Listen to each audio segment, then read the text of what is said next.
Hello, everyone, and welcome to tonight's showing of the Big Show Twin 100 here with the ARCA cars at the iRacing Super Speedway. Alongside me tonight is Mitchell Adams. Welcome aboard, Mitchell. Oh, thank you, Tim. I'm really glad to be here. Tonight's going to be a unique race for the people watching at home and for us, really, because this is going to be we've got quite a bit going on here. We've got qualifying coming on in about a minute, and then after that we go into a couple of heat races. 5 will advance from each of those, and then we'll have a consolation race where 8 of those guys will move on to the main event. And also, I want to note that the front row, just like the Daytona 500, is automatically qualified to go to the main event. So, a lot of races going to be going on here tonight, Mitchell. Yeah, we got a lot of races within this one big race, and iRacing Super Speedway is a great place for it. We're going to see high speed side-by-side action throughout this thing, so I'm looking forward to it just as much as the viewers at home are. And right now, these guys just turned us some lap times. I think the official, trying to see how many drivers I had counted. I think we're up to about. Am I in the wrong server? I do not see you in this server, Ray. Okay. All right. Oops. All right, drivers, if you're still here, the password for the next server is SPEED, S-P-E-E-D, SPEED. If you're still in this server, leave this server, go to the next server. It's actually started qualifying. Will it still let you in?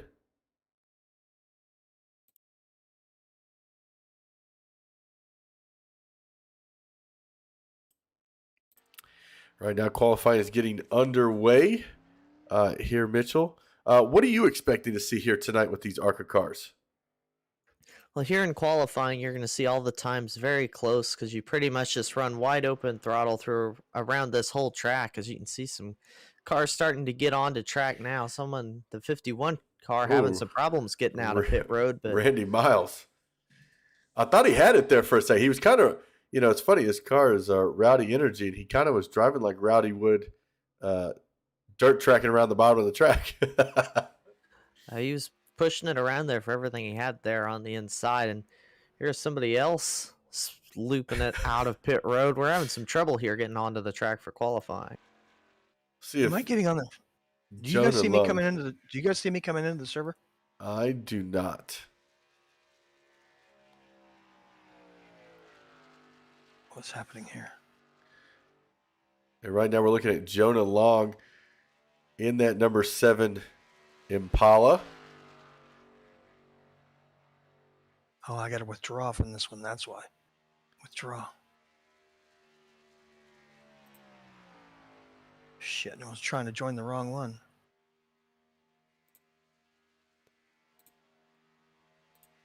And right now, he is running that high line right up against the wall, coming through turns 1 and 2, coming straight back down to that yellow line to get a good run into that backstretch. He might be the first person, I think, that's going to put a lap down. Right now, it looks like he's running about 190 miles an hour. It's going to be a tricky race, Mitchell, because with these cars, they're not really lined up to bump draft. So unless you're really good at it, you could accidentally bump somebody the wrong way, and then chaos will erupt.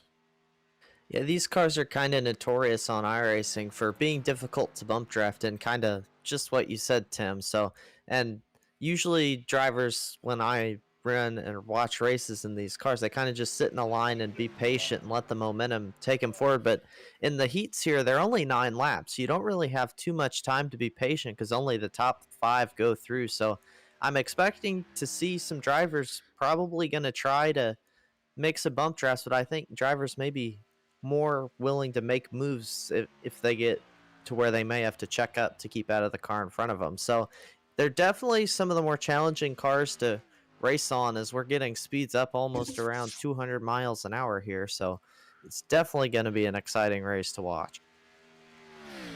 You guys copy in the booth? Yes.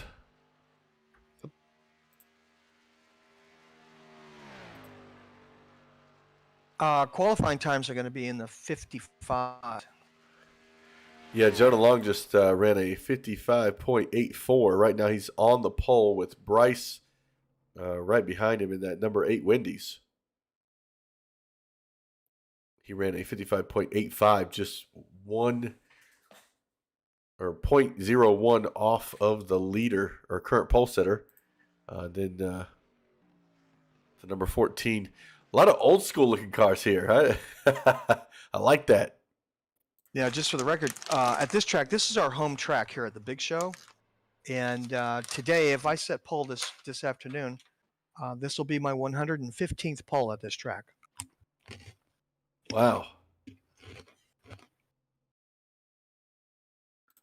Right now we're taking a look at Roger Stout in that number 7 or 27 Texaco. We got a new pole setter, Michael Willie, in that number 48. We're used to seeing that car on the front row.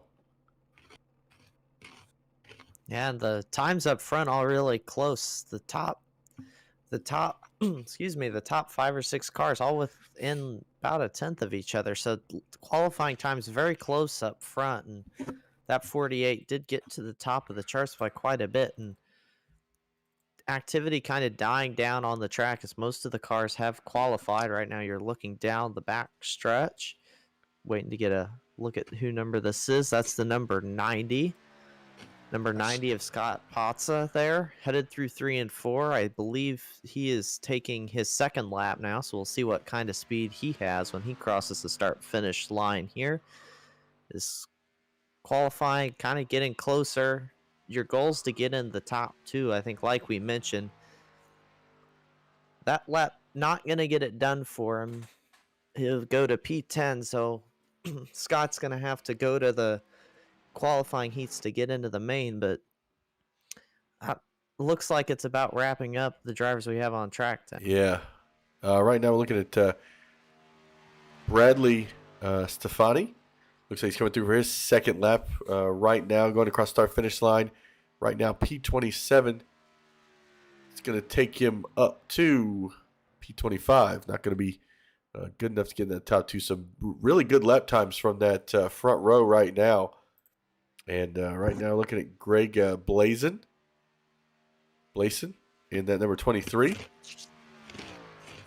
Taking that same line that Jonah Long had taken. And, wow, Dave Carter up to, that was his second lap. A wonderful Ricky Bobby paint job there. He jumped up to 5th place, almost getting up there. So we go back to Greg. His first lap, 56.79. See what he can do on this second lap.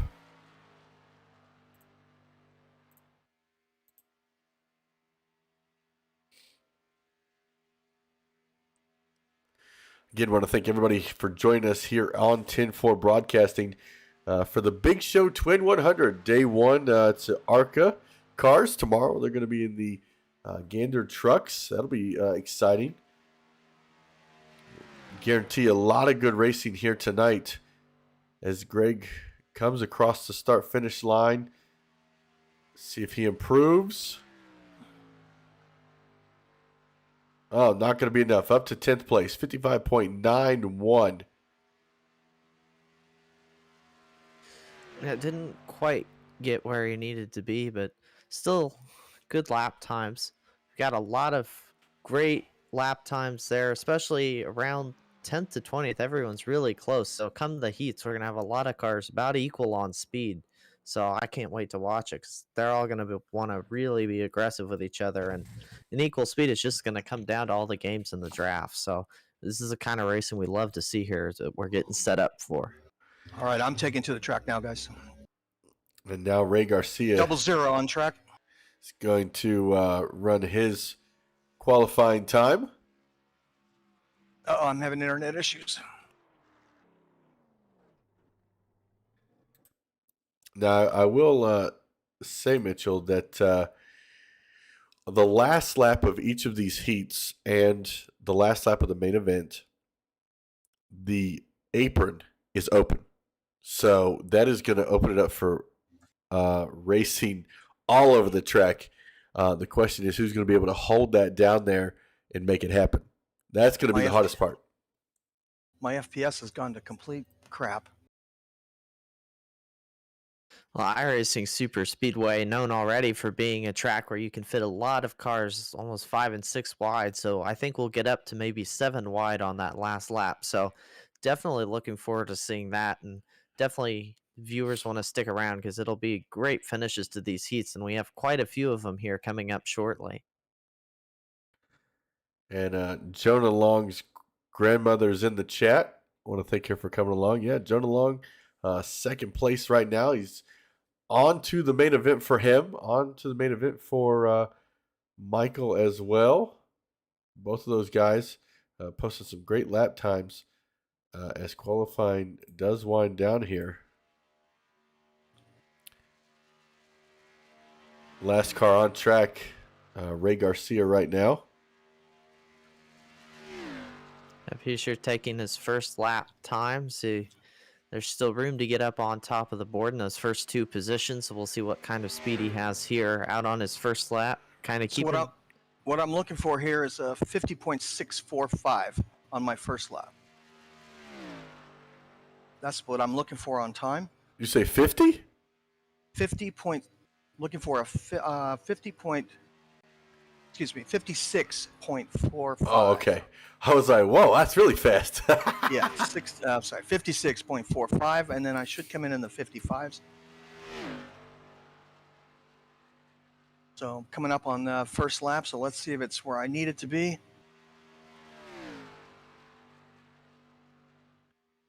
I'll take a 56.7 if it hits, but I'd rather have a 6. 4.5, let's see.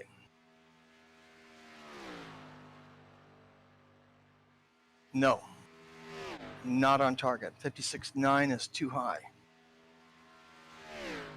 I got to make up some time in this second lap.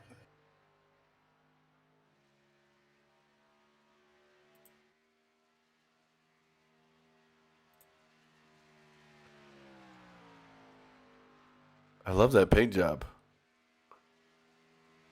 My Mopar Dodge. On a Chevy. I love it.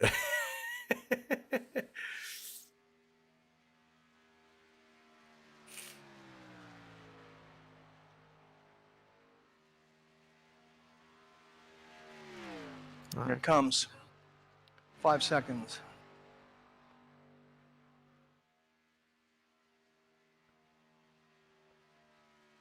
Oh, survey says No, P6. 55.88. Hey, that's a whole second improvement, though. That's good. Yeah, car did not want to go. Well, if my math's correct, you should have a pole in heat 4, I think. Yeah, it should be pulled. Yes.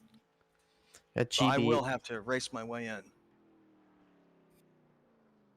we're looking forward to watching you guys do that. As looks like everybody on track's taking qualifying times now.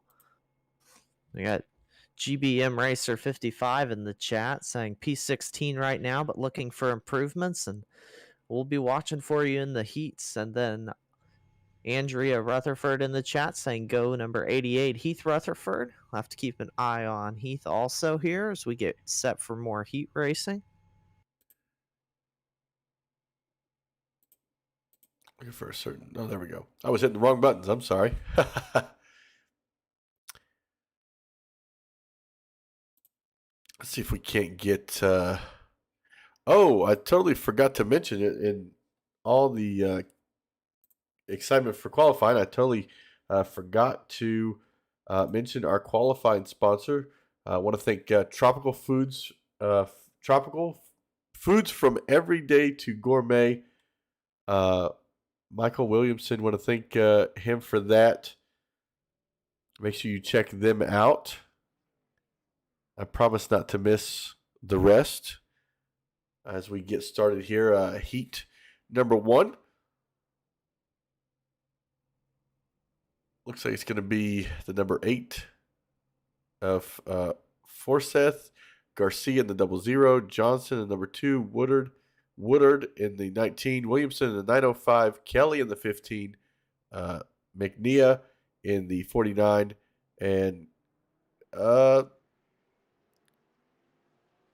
Crack in the 24, Shaw in the 84, and Richie in the 13.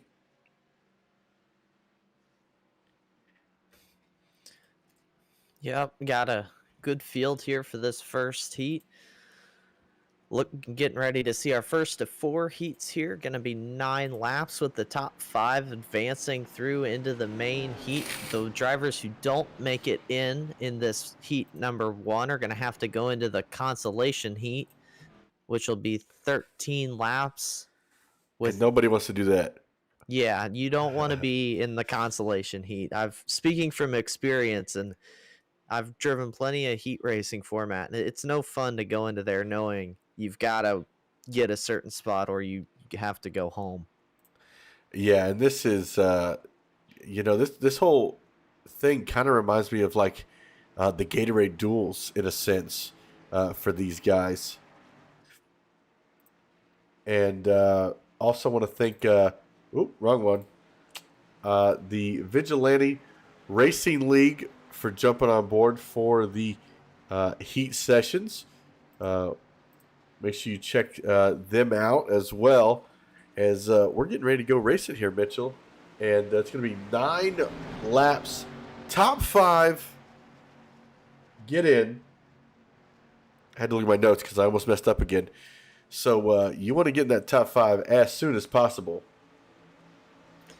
Yes, you really want to get there, and if you're Bryce Forseth leading the field to green, you just want to stay where you are. Green flag out for heat number 1 here in the big show ARCA 100 here at iRacing Super Speedway. Not a lot of help for Forseth down on the inside. Here comes the outside lane led by Ray Garcia. We heard him during qualifying. He's really hoping to get up there, take the lead. Now the field's starting to get a little more formed up behind him as we've got a solid pack as they head down the back straightaway. Now, I do remember Ray was talking in pre-race to me. He prefers that outside lane well over that inside lane because of the run that you can get off of coming out of the turn. So I don't expect to see him come down to that low line at all. Now, so far, everyone holding steady as you ride on board with that number 8 headed down the front straightaway now. Get a little speed here at the start-finish line for you all. Read it, about 200 miles an hour, 199 as they cross the start-finish line. So already up to speed are these drivers, over 200 miles an hour as they head into turn 1. A little bit of 3 wide too, Tim. That's the number 64, I believe. 84. No, 84. Number Yes. 84, excuse me. That's Jamie Shaw up on the high line. Woo. It's getting dicey. Yeah, that inside lane had formed really well coming down that front stretch, but it's kind of fallen off now with Ray leading that outside lane. And now Bryce falling back to 3rd, possibly 4th position as we come to turn 3 and 4. See if we can't see that bottom lane get back together. And that number 15 is going to get on the inside of that 19. As now that outside lane is going to get all jumbled up. I was going to say they were given a lot of room down to that inside lane. I was waiting to see who would take advantage of it, and that number 15 shoved the 19 up to the high line. 4 wide down the front straightaway into turn 1. Almost contact between the 84 and 19 as we're starting to pick up the action here. And you know, that 84 had such a huge run when that whole situation started to transpire. He went from the back of the pack and almost up to 2nd place all by himself on that way outside.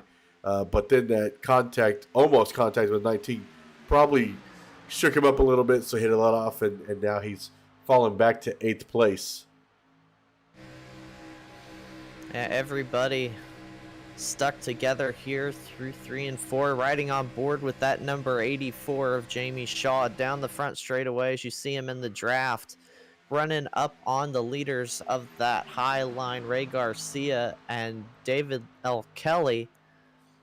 Still about even here, headed into turn 1. No lane seems to be able to sustain an advantage, and right now the inside seems much more formed up than that outside lane, but they should have the momentum down the back straightaway as you see things starting to shake up a little bit toward the back. The number 49 of McNee looked to maybe make something happen on the inside, but didn't quite have the help for it. And now only 4 cars in that outside lane right now. You know, we're coming to lap 4 right now. So these are some very long laps. And now that bottom lane has just got such a huge run. And now that number 13 is going to, or I'm sorry, the number 905 is going to jump to the outside in front of Ray. Right now, Ray is at the cutoff point in 5th right now. I mean, with the way these heats are set up, you could see that 5th and 6th place car side by side for the transfer position. So you're just trying to find yourself in the best spot, get in the lane that seems to have the better momentum. As you see the front 2 cars on a little bit of a breakaway now. That's the 8 of Forsyth, who's really maintained a solid race lead. The 2 of David Johnson, you're riding on board with the 13 of Jake Ritchie right now. And really, it's been a great side-by-side. There is contact back toward the back of the field. The 84 sideways, great save, but he may lose the draft because of that. That may take Jamie Shaw out of the contention for this heat. And that's not where he wants to be. I know that. Jamie Shaw is a very good racer here at the big show. And to have to be forced to race in off the Consolation Race is not where he wants to be. And right now, when you see that outside lane, it's just really struggling. They've only got 2 drivers on the 905 and the 00. You know, all it takes is that bottom line to just go by them. If that 15 passes Ray, Ray is going to have to get to the Consolation Race. Yeah, it's just so close. They're putting up a good fight, but we talked about it. Really, to maintain equal speed with that inside lane, you really want to be bumper to bumper and really push as much as you can, and that is something we talked about is super hard to do in these cars because of the way the rear bumpers align. So they've got a little bit of a run now down the front straightaway. They picked up the 19 of Jarrett Woodward out of turns 4, and now they're right back side by side for the race lead. This is going to be wild. We're on laps about 6.5 right here. So in about 2 more laps, that very, very bottom lane will open up, and that's the apron. Will anybody take it? Who knows? I mean, because right now, if you're the 2 car, do you want to win the heat, or do you want to get locked into the main event? You know, that's the kind of thought process these guys have to go through coming down to that last lap. Do I make a drastic measure to win the heat, but possibly... I mean, anything could happen. You could wreck, and then it's just a mess.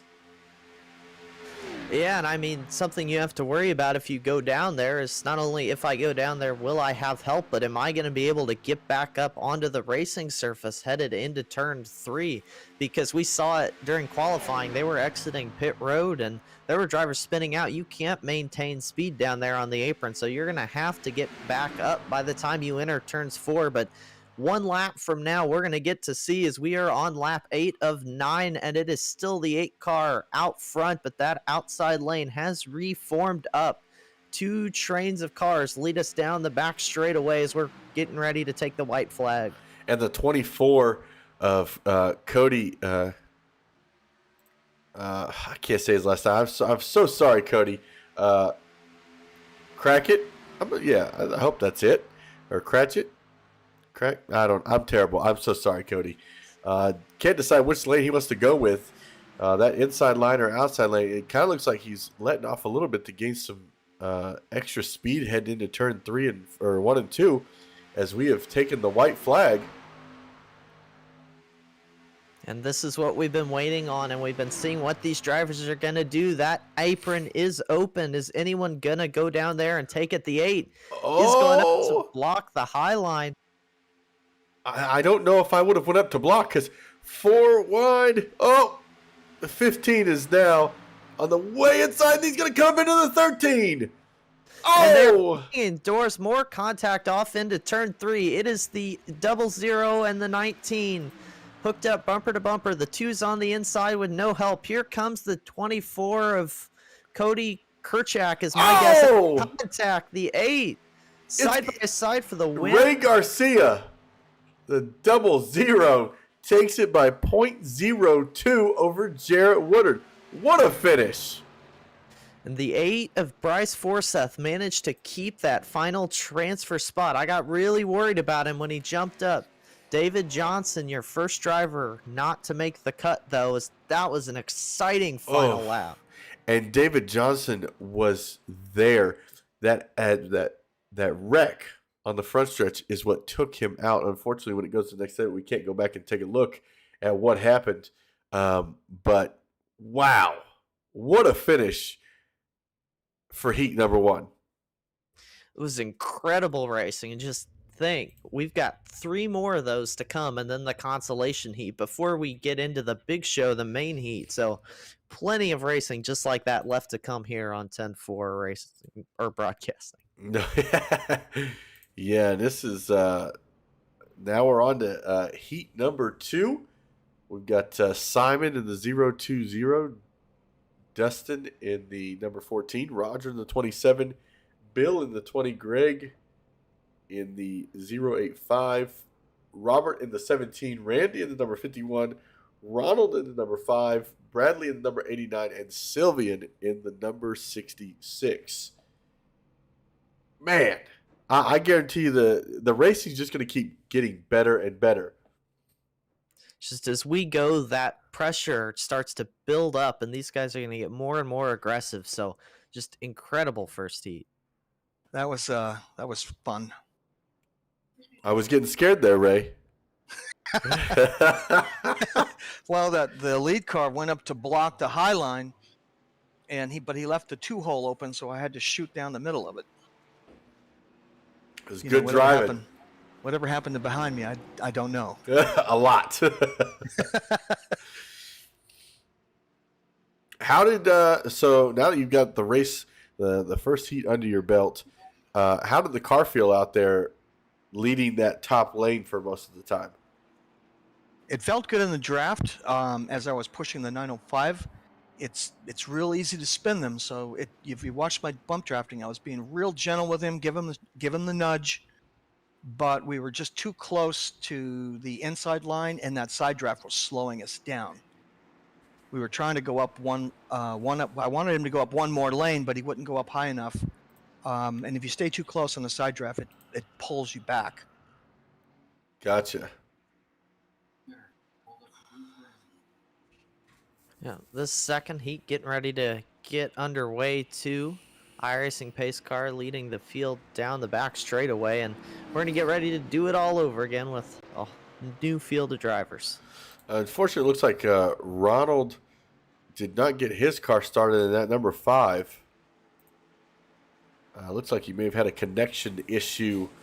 So only 9 drivers in this second heat. So 4 drivers will not advance. Pace car down pit road. Here we go. The field being led by the 020 of Simon Srigas, I'm hoping. Sorry if I butcher your name. I'm also pretty bad with names, but either way, the field is under green again for another 9-lap heat. Top 5 advancing into the main event. Let's get this thing on the road. And that bottom lane got a great start. That outside lane struggling to get things put together. And that number 14 of Dustin Eaton back 2 positions already. 3 positions now with the 51 going around him. But now the 085 comes up to lead that outside lane. The 89 making it 3 wide. Coming up the middle.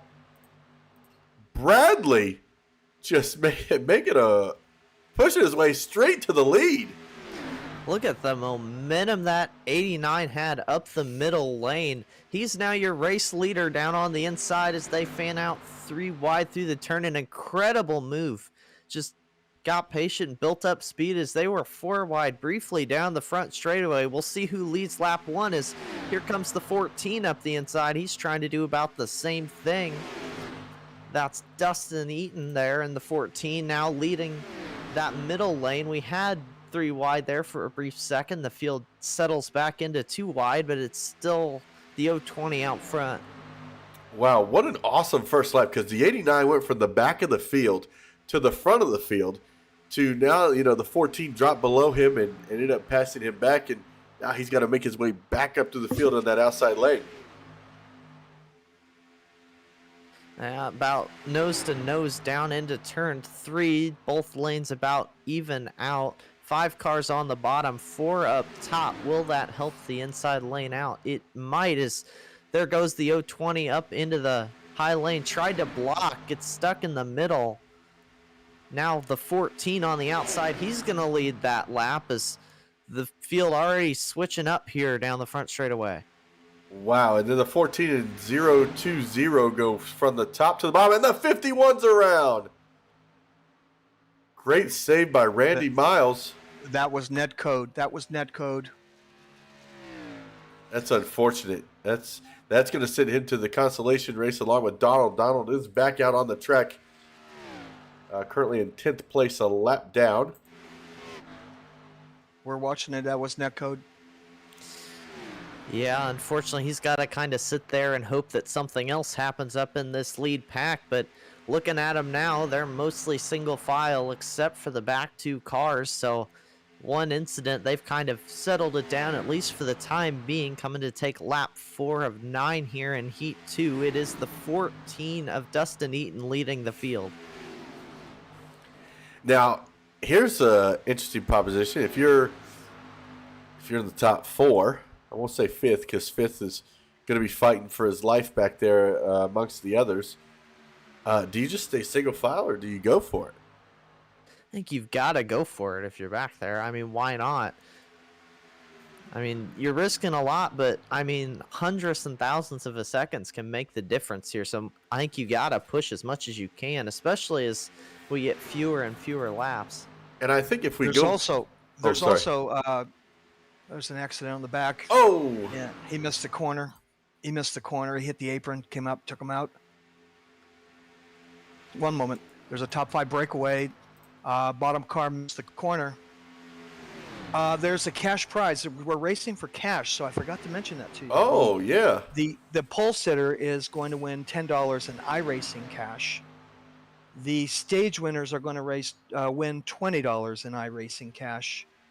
The consolation winner is going to win $20 in iRacing cash. And the stage winners will win $25 in iRacing cash. And the winner of the main event will win $100 in iRacing cash. And second, third, fourth, and fifth will win $20 in iRacing cash. Mitchell, what are we doing up here in the booth? You're telling me. Plenty to race for out there, definitely, for these guys. A lot at stake. Yeah, but now with this top 5, I would just stay where I was. I wouldn't even try to race, because you risk crashing at this point, and then these guys behind them could pass them on the last lap if something was to happen. Yeah, it's a very different scenario when you have the 9 cars in the pack versus the 5 broken away. You can race a little bit if you want to in the closing laps. I really think you're not going to want to get too close, and you're going to want to give each other plenty of room, because like you said, you want to be in that main show and up for those big cash prizes there. Yeah, for sure. I mean, that is a lot of money on the line, because potentially, just imagine if you won the pole, 2 stage races. I mean, you're looking at like $200. That's what we like to call a good day on iRacing. That is a good day on iRacing. The cash prizes are brought to us by generous donations from the drivers who are sponsoring the different segments. Okay, here great. Today we have the sponsor for the quali, sponsor for heat racing, sponsor for, like right now, VRL is sponsoring the heat racing format. Yep.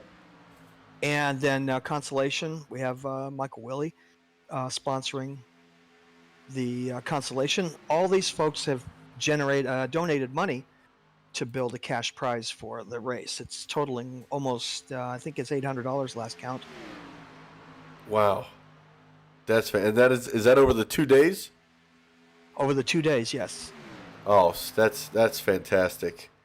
And right now, Dustin Eaton is leading in that number 14 Chevrolet, just in front of Simon Sergius. Simon's from the UK, racing for VRL. Isn't it bedtime? Is it? He's racing at what? Let's see, what time is it? He's 8 hours ahead of us right now. So Woo! 4. So he's what, 12 in the morning over there. Well, we have JG Bit in the chat saying that Simon also goes by the Cobra. Because Yeah, he's within striking distance. That's his new handle. But keep an eye on that third place car. He's in the bright situation right there because he's going to be the quickest of those 2 cars in front. Watch for him to swing out in the 4 line and take the lead. Yeah, those cars behind him have plenty of space there, plenty of room to build up a run here. Coming to the final lap. So 1 lap to go, and remember that Right. apron is now opened up. So we'll see what drivers decide to take it. How patient will they be here on this final lap? If you look at the last 2 cars, Bill Sleep in the 62, they're working together. They've elected to pull a 5-car length gap. When they come out of this corner, they're going to start to close.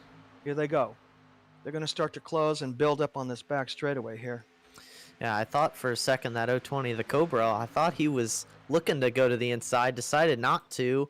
So far, they're playing pretty nice down the back straightaway, but here's where we're going to see the runs build up. You see that 89, he's looking to the high line. That's Bradley Stefan, maybe? Yeah, Stefan. Yeah, it's Stefan. All right. All right, he's looking to the high line for 3rd place. I don't know that they're going to get there for the race lead, though. 3 wide across the line. It is going to be the 14 of Dustin Eaton taking the win. All right. Dustin's going to bring it home. Unfortunately, first one out, Sylvian is going to be in the consolation race, and Robert battle back here for 6th place. Greg is going to go into the consolation. Randy Miles and Ronald Talkington. Unfortunately, he had issues starting up that heat. Now the heat under the belt. A little bit calmer than the first one. But I'd rather... The way I would want to be in a calm heat because... I would want the main event to take my blood pressure up instead of the heat. I almost think they started that one off more aggressive, and they just kind of settled down when That's there were true. incidents, and they kind of realized, okay, we've kind of got it broken away now. Let's take it easy here and just get through to the main event, and that's exactly what they did. And we'll see what Heat 3 does as they're all getting on the grid ready to go. The car to watch is the 33. That'll be my youngest driver. Well, one of my second to youngest driver, Landon Gentry. He's got 2 wins here, and he and I have been working on drafting, and he is now a master at drafting these cars. Look for him to stay to the back, and make a move late, but keep an eye on that 33. So he's going to be starting from the back here in this heat. So he's definitely keep an eye on him because he's going to have to work his way up through those cars, but plenty of time to do it. And if you're good in the draft at this kind of track, you can definitely make things happen. Yet on the front row, we've got Ricky Bobby. Dave Carter starting on the front row with Heath Rutherford in that 98, Greg Blason in that 23, Scott Patza in the 90, Danny Shaw in 5th, Gavin Gardner in 6th, Casey Johnson in 7th, Aiden Kintron in 8th, Juan Marshall in 9th, and Landon Gentry in 10th. So this is going to be. I feel like this heat's going to be. It's going to be good because you got Landon, who's going to be coming from the back to get up front, and it's just going to be interesting to see who works with who in this segment. Because Right, probably Landon, a lot of these guys probably don't have their teammates. right. Landon will avoid tangling with anybody. He'll probably keep a 3-car length gap just to avoid a wreck, so he can maneuver. And when you get around 8.5, you'll watch him make his move, and he knows to stay about 6-car lengths back and take the full run at 210 miles an hour, where the rest of these guys up front will only be doing 202. So he'll use that extra 5 or 6 mile per hour. And Heath and Scott get a great run on that outside lane. Heath's going to go ahead and leave Scott up there. Scott helped him get up to the lead. Scott's not going to be able to get down in front of that 416, but he's going to lead that outside lane, which right now only has 3 drivers at this time. But looks like Landon, he's going to stay at the bottom. It looked like he was going to go to the top, but him and Juan are back there just relaxing right now. Yeah, and see his gap? He's going to maintain that gap. We practice this day in, day out. We practice drafting. We practice what works, what doesn't work. He's going to maintain that gap. That gap gives him a chance to maneuver just in case they start spinning. But it also keeps him as the fastest car on the track. Where in his position, he's only running at about half throttle back there. And we are 3 wide, 2 rows deep, 3 rows deep, headed off into turn 1. The action already picking up here in this race. The field 3 by 3, and now that third row has settled back to 2 wide, but really, they picked up the action really quick as contact with the outside wall there. It didn't slow him down much. No, it didn't. They got close. They may not have actually hit, but I thought they did. 3 wide for the lead coming through turns 3 and 4 here. Those bumps can be treacherous, but these guys are holding it down right now. 3 by 3 for first and second place. You see that inside lane. Oh, 4 wide now. The 25 car is going to thread the needle. The 25 got a little bit impatient there. Didn't want to be the pusher. He wanted to be the one going up and running for the lead. And I mean, if you think about it, you've got 2 rows 3 wide here. You could be that pusher in the second lane and still not make it through to the main because only the top 5 go. So that is how competitive these heats are here in the big show. And coming down the backstretch, still a 3 wide race for the lead. People trying to decide who they want to go with. That top line, middle line, the inside line. They're not going away from each other. They're staying right there. And now that 79, who started near the back, up to 4th place. Looked like he was going to go to the outside, make it 3 wide, but he decided to stay behind the 90 of Scott. Scott's now going to lead this lap. That 98 down on the bottom, they kind of lost some momentum there. It seemed like out of turn 4. And like I said, Scott Passa now up to the race lead.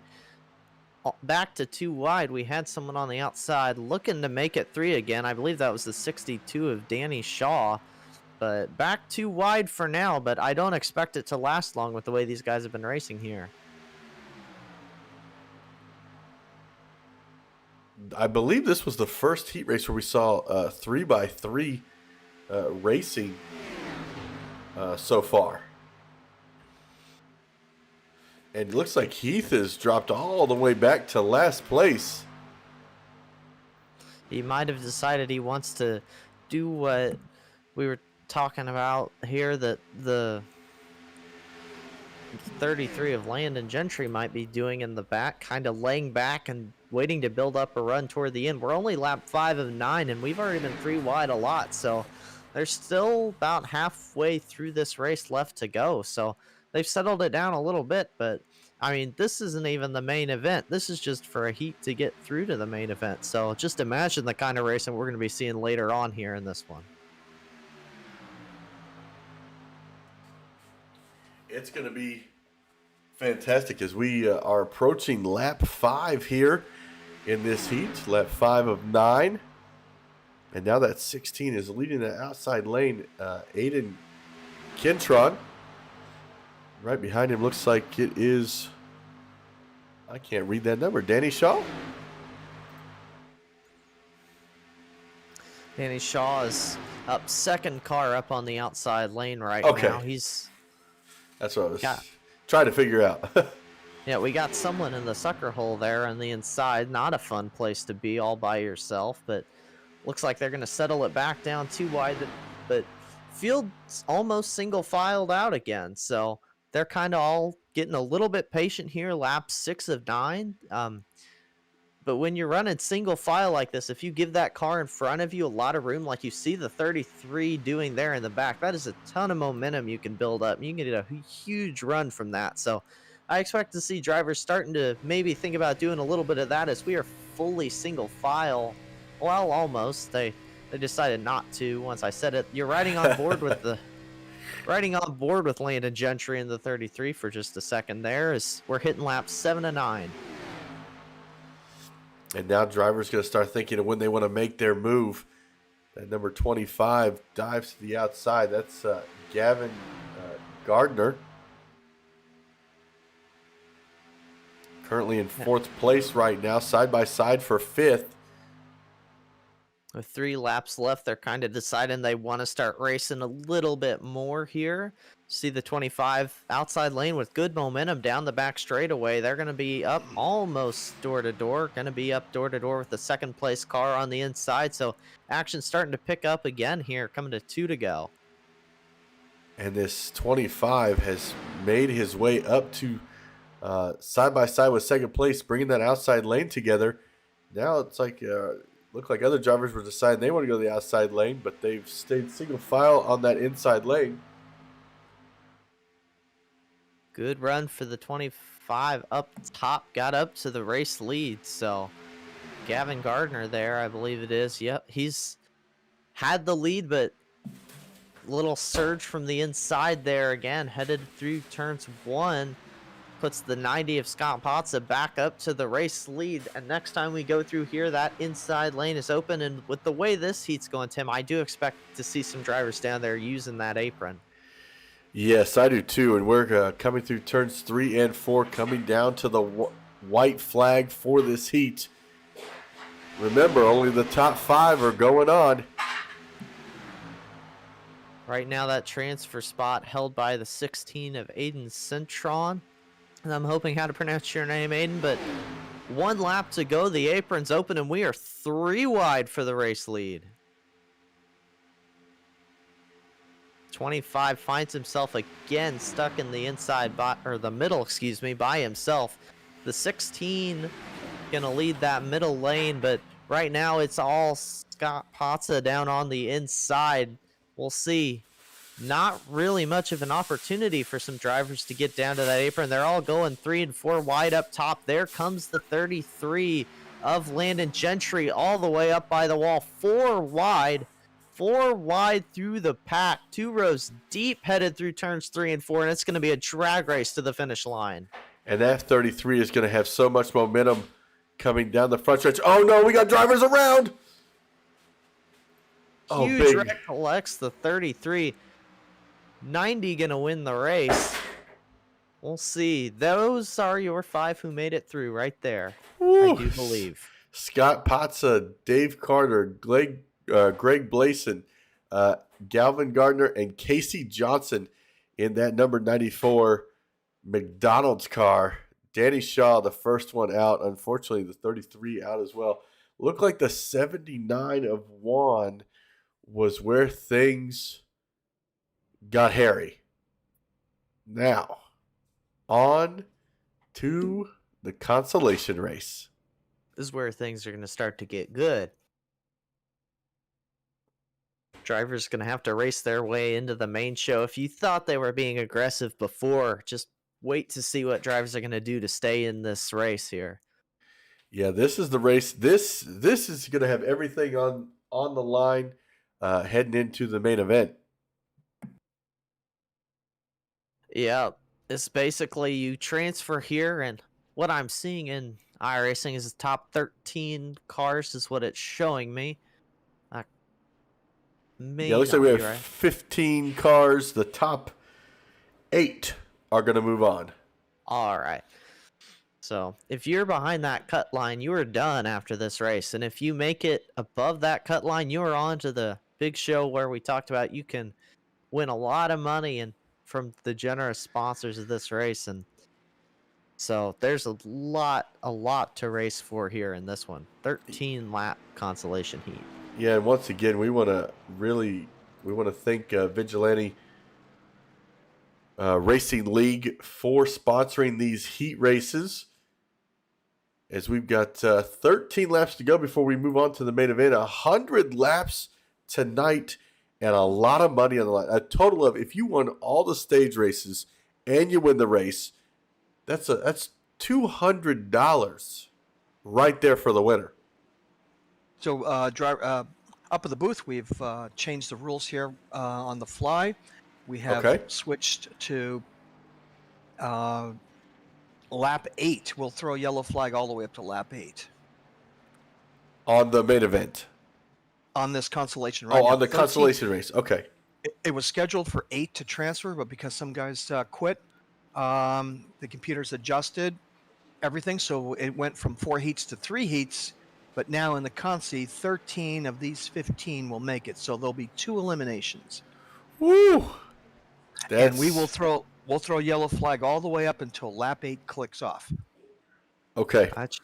Sounds great. So here we go. Green flag in the air for the console. Oh, and a car in the wall. The number 5 of Talkington. That's not how you want to start this race off. Oh, not at all. He probably spun the tires, but caution can be thrown all the way up to lap 8, though. So just keep that in mind. But if these guys race relatively cautious, you won't get a caution. This is the most cars we've seen on track for one of these heats. 15 versus 10 in the heats. So there are more drivers on track, which is more chances for some caution. But the more cars there are, the bigger the runs you're going to get. So the action's going to pick up a lot here as we're 2x2, almost 3 wide. And we are now into turns 3 and 4. So already drivers fan out quite a bit. And there's a lot of different drivers working together. Got those front 4 on the inside are all bumper to bumper kind of organized, and the rest of them, there's some cars up top. That is the 62 of Danny Shaw being pushed by the 84 of Jamie Shaw up top. I have to imagine they're working together, but the rest of them are kind of just around almost by themselves, seeing where they can get some draft right now. So the inside lane definitely seems to be the most organized early on.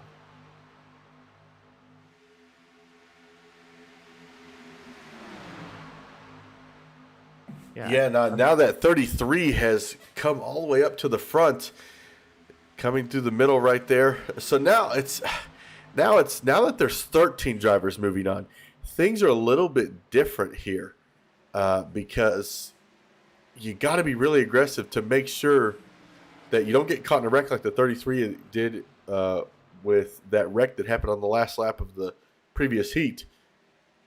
Did we have a caution on the racetrack, too? I don't know where that one was. We do have a caution out, so the speeds are backing off. For some reason, it doesn't show me the caution on my scoring. I don't know why. That's interesting. I'm looking through trying to find where it came from. Possibly the 17? I wouldn't think that was it, but he is the farthest car back.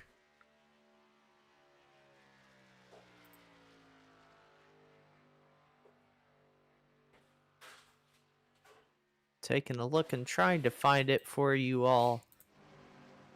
Viewers, I'm struggling though, but... Yeah, I'm not sure what could have happened there. Could have easily been a malfunction of... Oh, here, this might take me back. We're going to take a look real quick.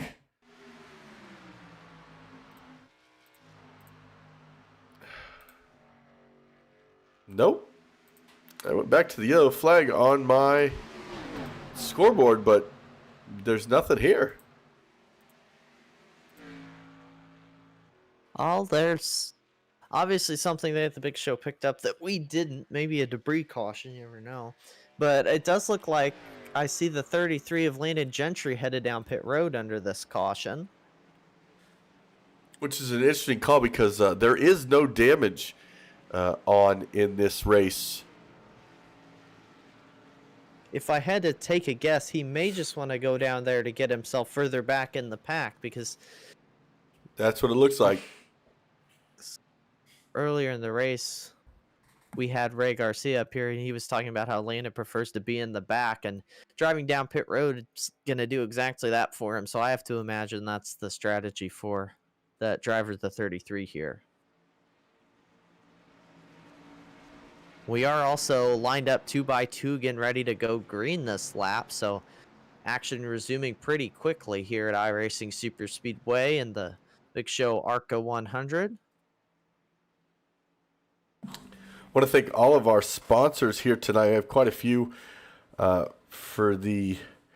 I've totally forgot we have a Consolation sponsor. I want to thank Michael Williamson in that number 48. He is locked in to the first race here, or the main race here tonight. That's why we haven't seen him race yet. Also want to thank the Heat sponsors, Vigilante Racing League. Guys, have you watched the 33 went into the pits? You saw that? But Yeah. he didn't stop. But what he essentially was doing was giving himself his own EOL. That's what I had kind of guessed he was doing when he went down pit road, because you had talked about he liked to be in the back. I figured that was what he was doing, but iRacing pace car about to go back down pit road 2x2, and we're going to be led to green by that 66 of Sylvian up front. Do we know what that caution was for, Ray, by any chance? Oh, he It must was have for left. those two cars. It was those two cars that tangled at the back of the field. But remember, they get one chance to re-rack the race. That was it. So Ooh. now it's on. All right, so no more cautions here to the end. Yep, no more. I gave them their warning. Said, don't. It's too early to tangle on lap 3. Yeah.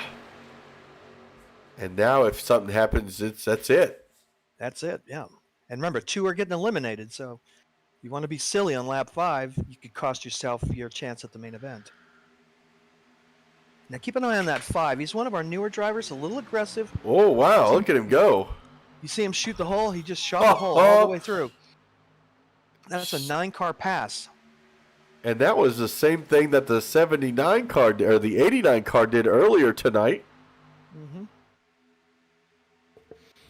An aggressive move, had a pretty big run going too in there. It's going to put him back 3 wide with the 5 leading the field, but everyone's going to have a big run on him. We'll see where he ends up. Looks like the inside lane's just going to kind of pick him up here headed into turn 1. A 3x3, couple cars way up high running by the wall. They should have decent run down the back straightaways. You can see 4 wide, just a little bit back in the pack. So the action definitely picked right back up here after green. We've only been green for about a lap and a half now, and already we're 3 wide up at the front. Now, a lot of guys are afraid of that high line, but the high line is the fastest way around this track. You carry more speed coming off. Yes, in the corners you fall back about a half car length, but watch the high line start to creep up as you come down the straightaway, because they're carrying way more speed than the inside line. And a lot more guys are going to that way outside lane. Mm-hmm. It's an effective line if you can get a good group of guys behind you to push. Now they're 4 long, so they should be faster than those inside lines. Except the 51 just dove down. That's going to kill it. Yeah, I was going to say, for a second there, it seemed like they were all listening to you, because it seemed like a bunch of cars migrated up to that wall, but we're seeing that middle lane really form up again. The 15 gets down to the bottom in front of the 5. That's the 15 of David Kelly, but run from those middle and high lane into 3, and they're going to be door to door. And Danny Shaw is leading that outside lane. with that 84 of Jamie Shaw right behind him. That's a father-son team there. They So come from Grand Bend, Canada. Grand Bend, Canada. The 51's going to drop down, get inside of the 79, and he's going to lead this thing in the bottom line. And we've got Zero Dies in the chat saying, send it Shaw number 84. We see him up second car by the wall, trying to push that highest lane to some momentum. Right now they're a little bit off where the leaders are, but they've stayed consistently 3 wide. That middle gets a great run. Somebody actually David Johnson took a bad bump. Yeah, out of that main pack, I believe. That's gonna kill his. That's gonna kill his momentum. He's lost a draft. Yeah, now he's going to have to wait for. That's that number 2 who was doing a great job in the segment that he was in, and unfortunately got caught up in a wreck coming to the checkered flag. That took him out and pushed him into this consolation race. But it's not over yet. Anything can happen in front of him. Mm-hmm. And there it is. Rutherford involved. The 085.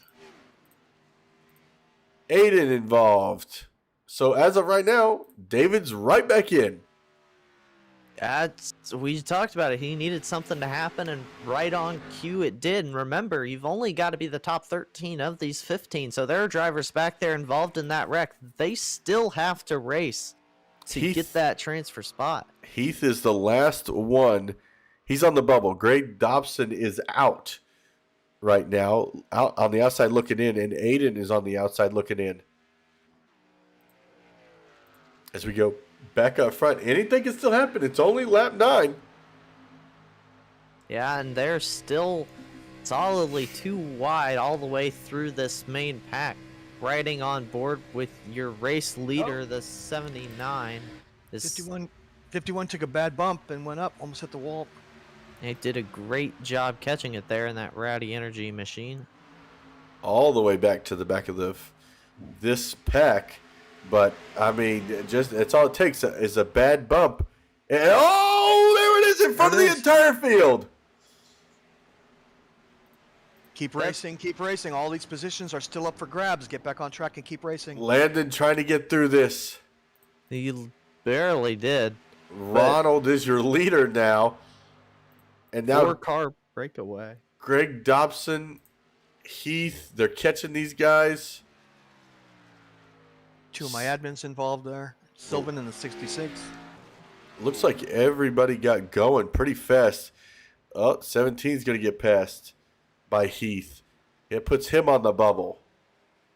Greg is about 10 seconds back, but Greg's doing 30 miles an hour more than Robert is right now. It's just a straightaway ahead. Actually, a half a straightaway. Back up front. Top 4. They decide to still keep racing. Yeah, they're not giving up that race for the win. 3 wide headed into turn 3.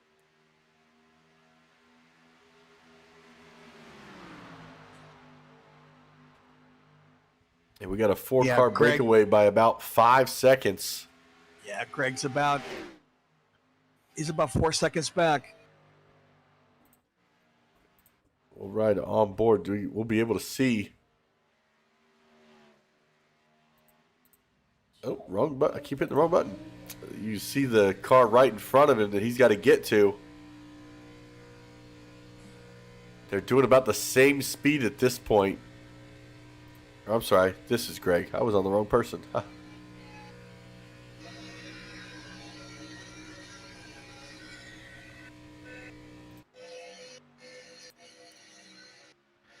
Still racing for that lead. 15 car of David Kelly in front of that number 5 of Ronald Talkington.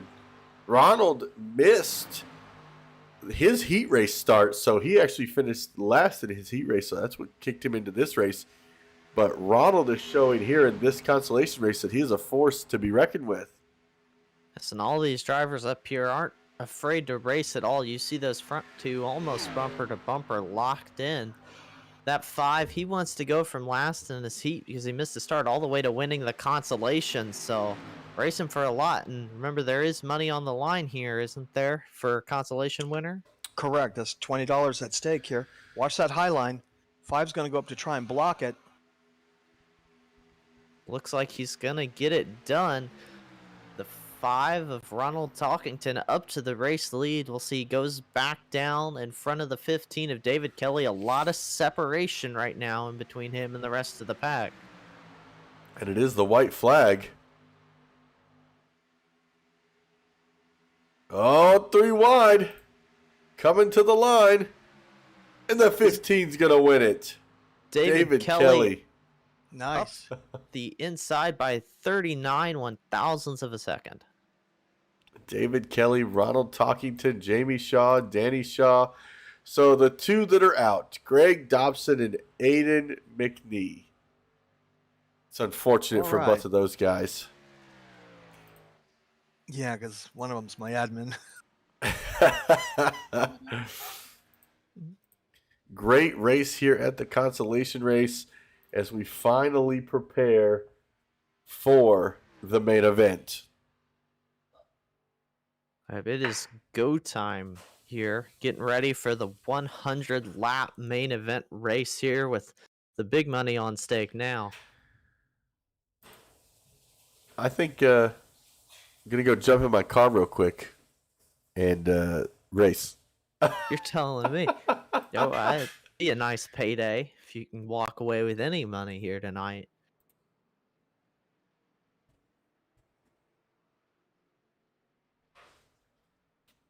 So now that we've got the heat races under our belt, what do you, as we come to the main event, what are you going to be watching for? Well, I think all these drivers now can say, okay, my goal in all of that was to make it to this race. And so now that they're here, I would expect drivers to take it easy, at least for a little bit. But when we approach that first stage, I think it's going to get super aggressive. We see that in NASCAR where they use stages. It always seems to get super aggressive toward the end of the stage on these bigger super speedways. And I kind of expect that here, but I think these first couple laps, they're just going to feel each other out. And then I think it's on from there. What about you, Tim? So I think what's going to happen is things are going to be pretty aggressive because it's so difficult. There's going to be a lot of cars on the track this time. It's not just going to be 8 or 10. There's going to be a lot of guys fighting for the same airspace, pretty much track space. And what it's going to come down to is during a stage, only one caution is thrown. So don't make that be early in the stage. But also, each stage, all the drivers get reset to go back on the lead lap. So if you go a lap down, don't get discouraged. You're coming right back up. So there's a lot of different elements here that they can look forward to. And so basically, we disagree completely about what this first little stage is going to look like here. So all our viewers in the chat, let us know what you think's going to happen, and we'll just kind of see who's right and who's wrong here. But I mean, it was very aggressive heat, so I definitely would not be surprised if you're right about it being a very aggressive main event. I just see with now that I know that there's money on the line, I did not know that before. So So in this warm-up, guys, what I like the drivers to do, because they had to qualify in the heat race format, they don't know where their pit box is. Oh. So we ask them to go out and come back in at least twice, mark their pit box. We want them to stay to the far right-hand side as they enter pit lane, and then pull in when they see their signs drop. Gotcha. So we try to get them at least a couple of laps to practice this so that we don't have any collisions during the race. Yeah, so coming onto pit road is very difficult. Yeah, this is we have about a minute and a half left, and then we're going to get it on. So first stage is brought to us by Danny and Jamie Shaw from Grand Bend, Oregon. Grand Bend, Canada. And we saw both of those guys running that very outside lane, doing a great Yeah, job. The 84 likes the fifth. We call it the fifth line. He likes that fifth line. He'll stay up there the whole race. He just likes that fifth line. So you'll see he's in the Gatorade 84. So the whole race, you'll see him up there on the high side. He just prefers it for whatever his reasons. And speaking of the pit entrance, I know from personal experience how difficult it can be here. I've wrecked many a time on this pit entrance, so it's definitely a good thing for these drivers to get a little bit of it under their belts before they get out there in the race. Well, the ARCA car tends to pull to the left when you brake, so I've given them an instruction to adjust their brake bias so they can kind of dial the car into their pedals so that the car doesn't hook when they come in. How far will they have to pit under green flag? What's the fuel? They'll take, you're going to take a full tank, but you could cut your fuel down to 13.6 gallons and be okay for the stages. Okay. So you are Yes. covered. You're not going to see green flag pit stops be necessary during a stage. Not necessary. There is a strategy, however.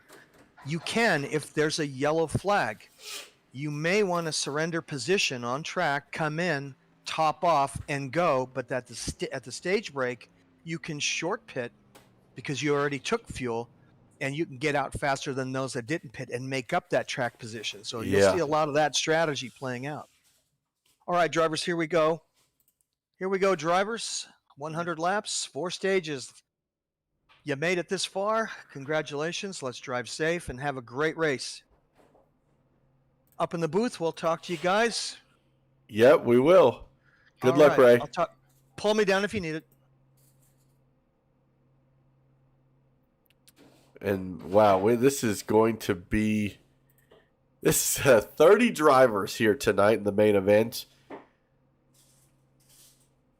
And I couldn't even tell you who I'm going for, to be honest.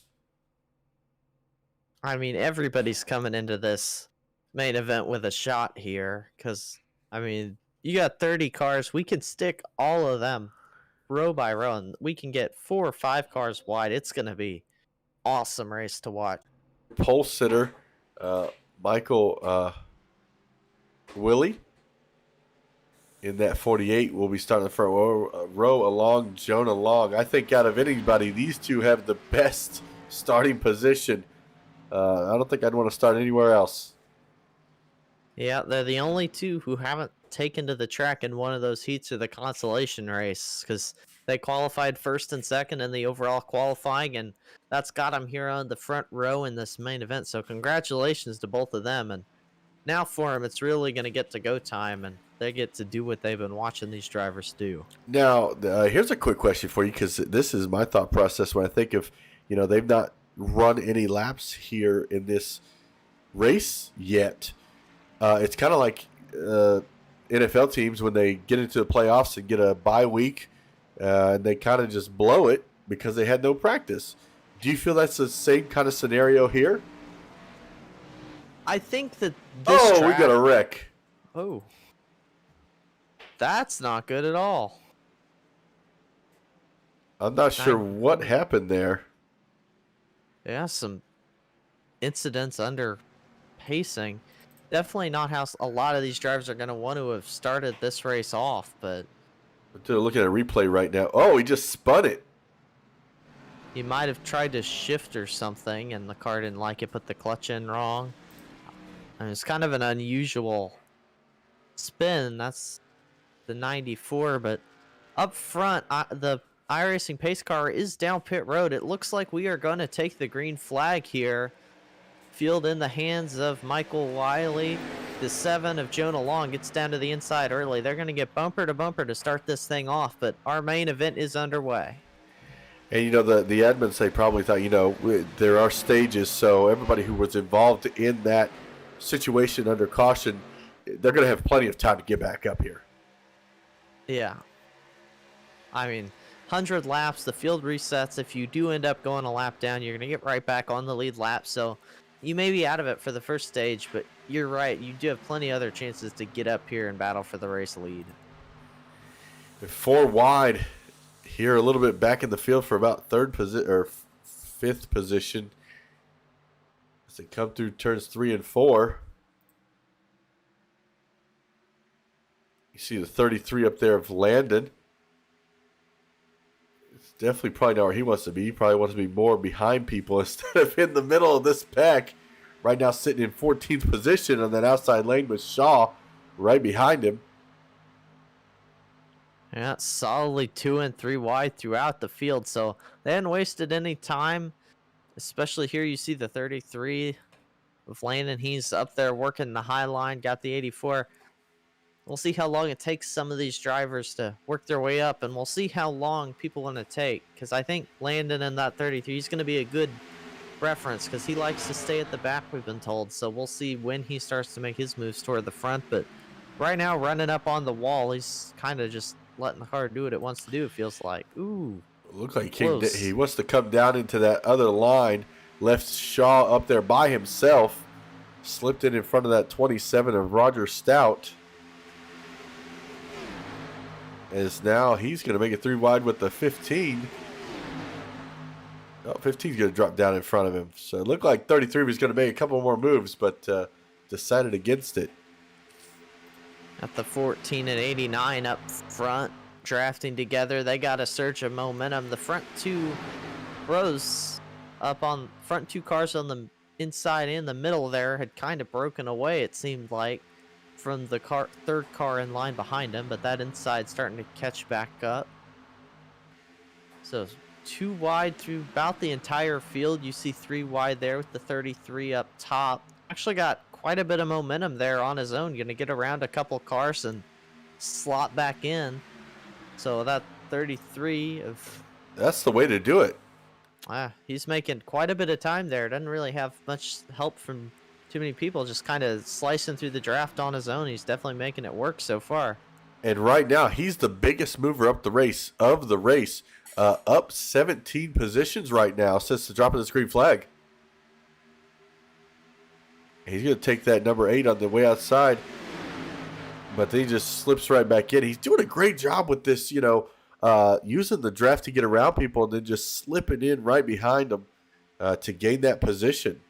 He's kind of like side drafting the other cars and pulling them back so he can just slip right in. He's doing a great job kind of manipulating the draft and that toe to work his way up through the field. Just my only concern doing it so early is you're showing people what you got early on. So we'll see if some other drivers start picking up on what he's doing and maybe using that as the race goes on. And the 5 is in the wall. The 5 in the wall. The 84-24 collected a ton of cars involved in that one. And I have a feeling that'll probably be our first caution of the race. We are still green right now, though. They continue to race on, but quite a few cars involved in that incident. Big Ooh, yeah, those cars came in at full speed. Had nowhere to go. No, just you came into a pack of cars off pace because of the wreck, and you can't check up in a pack like that. It's just kind of an unfortunate situation, but we race on here. Oh, up front, another car off. Ricky Bobby down on the inside. He's coming back up on the track. Watch out. Is anybody coming? I think he might be on fire. Just as we went back up to the lead pack, multiple things keep happening here. But green flag still in the air. Only lap 5. 25 laps in the first stage. So they want to... the way they call cautions, they kind of let the drivers decide do you want it yet or not, and if not, you don't want to use it too early in a segment or a stage. I'm sorry, I keep calling them segments because if you get an incident and you try to make time back up, that caution flag no longer exists for you. Yeah, I mean, that's the case, but you've got all those drivers involved in that one. Probably, you've got those guys saying, oh, no, throw it, and these guys saying, no, leave it out. Because right. It's just kind of a mix of what position you're in. But these drivers up here remain too wide. They're not phased by it, and they keep racing side by side here as the 62 gets forced up to the outside by the 79 of Marshall there. That 62 is going to drop way back too. He's got nobody on the outside lane to help him. As you say that, there goes the 51 up to the outside. You're riding on board with that 79, or you were, but he continues to drop. At this point, you see their cautions. Would you rather be up at the front of the pack, where you would hopefully be ahead of all these cautions, or would you rather hang in the back, kind of like some of these guys are, and give yourself time to react if one happens? I'm the kind of guy that I got to be up front. Daytona, Talladega, I'm aggressively getting to the front of the pack because I feel like I'm more in control of the race when I'm up at the front. And speaking of up at the front, Landon Gentry to the lead, 21 spots up since he started. And actually the biggest mover now is Juan Marshall in that number 24 or that number 79, up 26 spots now since the drop of the green flag.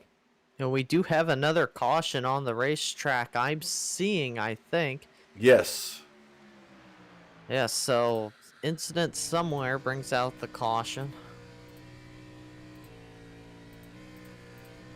Or they finally decided to throw the caution. One of two things probably happened. Possibly, that's true. I'm going to go back and see if I can't find what may have happened. And my scoring is not going to let me do it. All right.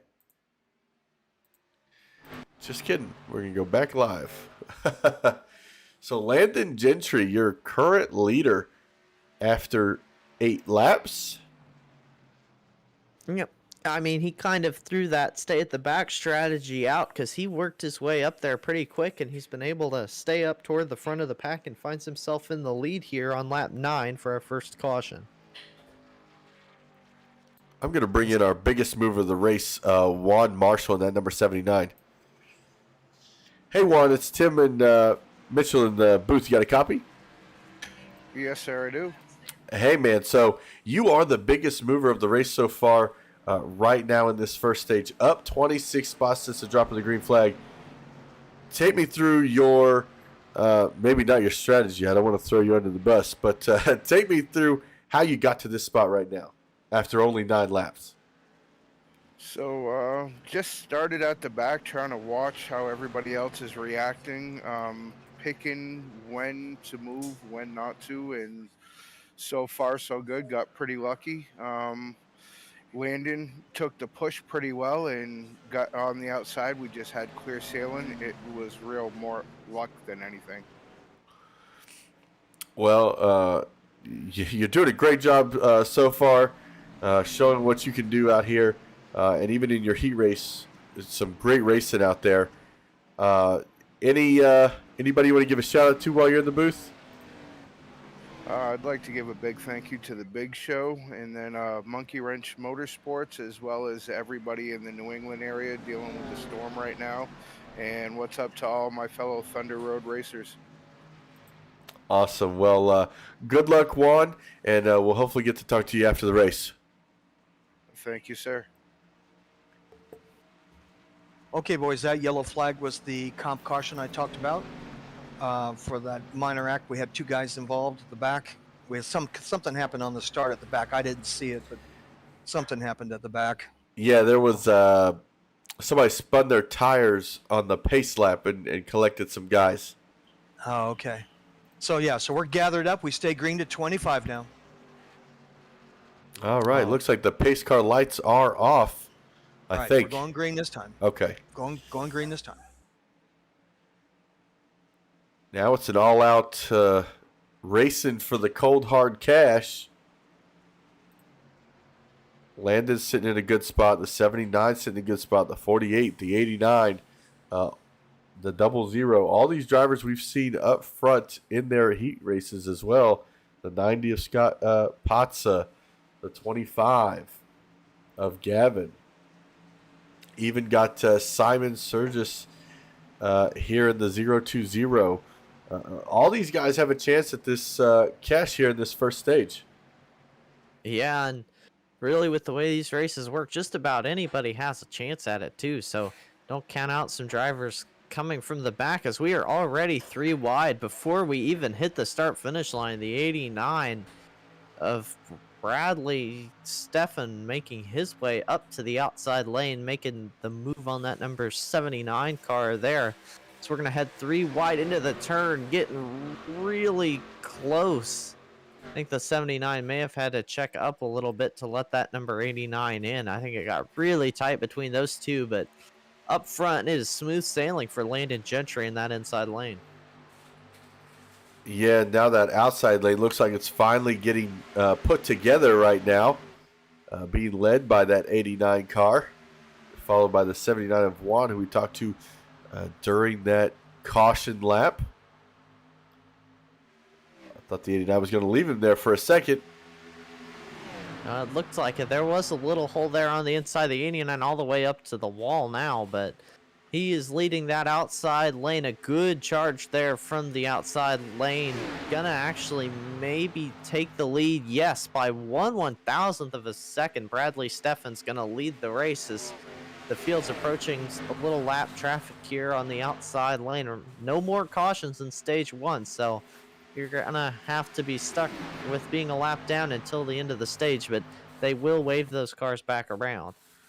Ooh, and then 2 cars just took a fast dive to that inside lane.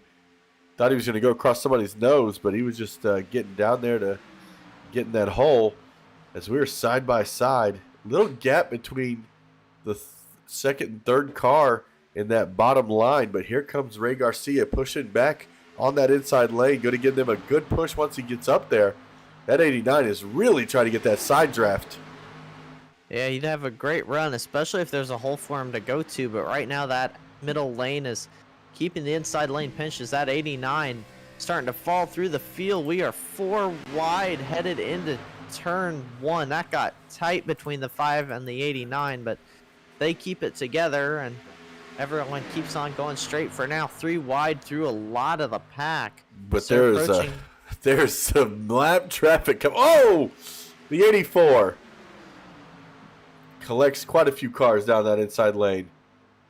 Yeah, little contact. I think the 84 got hit by somebody there, and that caused them to spin. And unfortunately for them, no more cautions left. As field pulling up on the 17, probably going to make it 4 wide again here, at least for a brief second. Oh, the 17 goes down into 5 more contact. Oh, cars all over the place. No more cautions though for this. A bunch of good cuts. The 89 involved, the 5, 27, the 2, the 15. Oh, they have thrown a caution for that one. They have thrown a caution. That was very interesting scenario. We're going to go back and take a look at it. See if I can't. Started with the 17 of Robert Chadis. Yeah, it looked like the 17, he was getting put a lap down, and they were 4 wide, and he kind of just went down into the 5, and I think it was kind of on from there, as we'll see it here on the replay.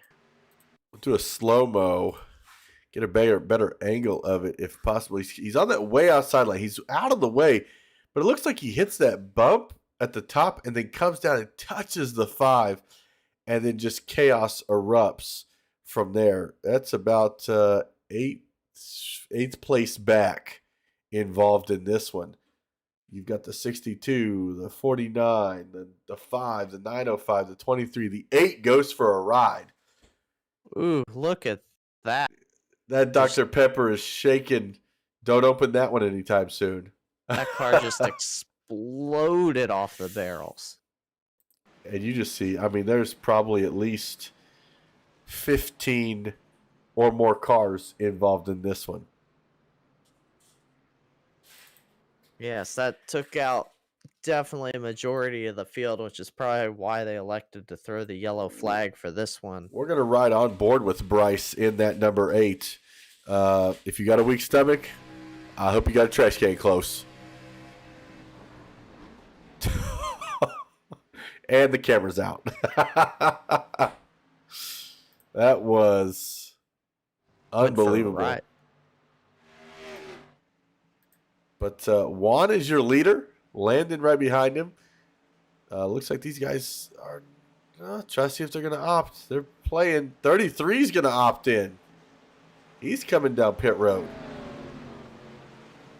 I'm almost surprised after how hard he's fought to be up front. Maybe he thinks, well, I've come 10 from the back laps, once. he can do it. I mean, that's true. Yeah, He did it once. that's true. So maybe I just, with how racy these guys have been, misses his pit stall, but that's not really going to affect him. I just don't know with how racy these guys have been and what we've seen happen so far.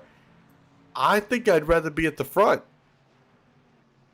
Yeah, and I'm going to say you shouldn't have any more cautions coming either because they've been thrown. So, Yeah. I mean, if you get caught up in something, you're out there on your own and you just took yourself out of a great spot. But, I mean, obviously, we've seen him run a fantastic race here in this main event. So, obviously, he has a plan in mind. So, I don't want to doubt him. But it was an interesting strategy call. And there were a couple others who came down also, but I think they were a little bit farther back in the field. Yeah, he was the first one.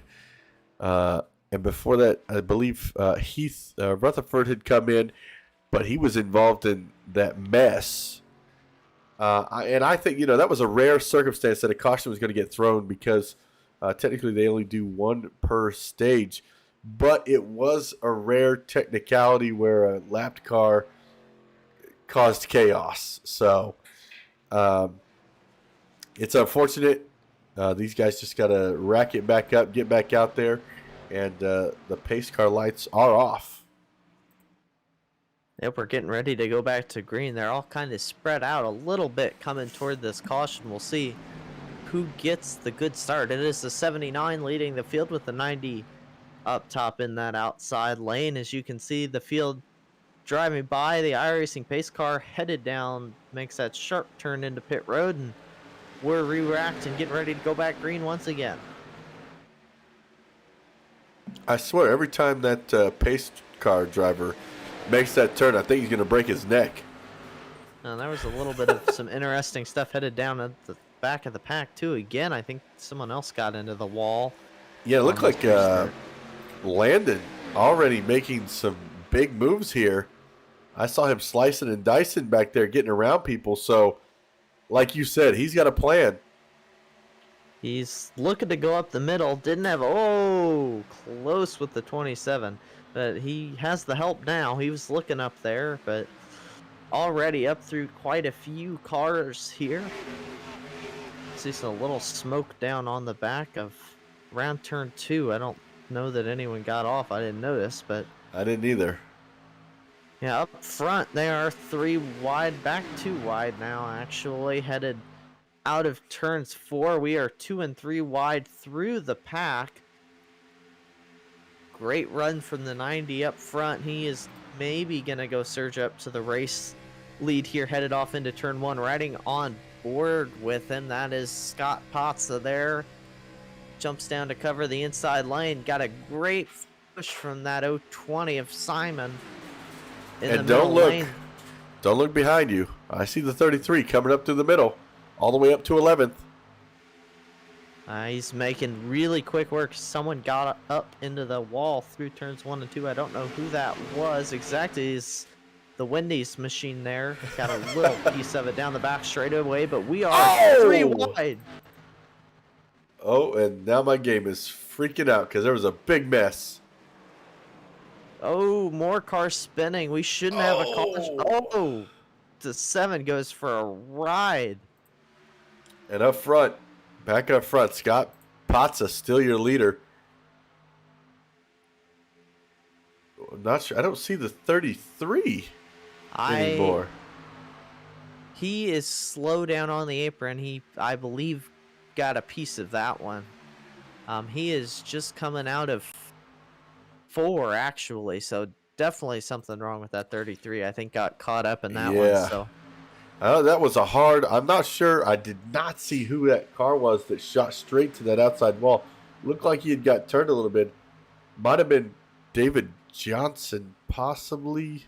I am going to go back and take a look at it for us here. Looking at the wreck, the 79 came up the track a little bit, got in to the 62, who just kind of got shot up into that 33, and it was on from there. So that wreck started in the second row, so ton of cars. And we're seeing word that the next caution is the stage break, so no more cautions. None one for that one either, so we are still green to the end.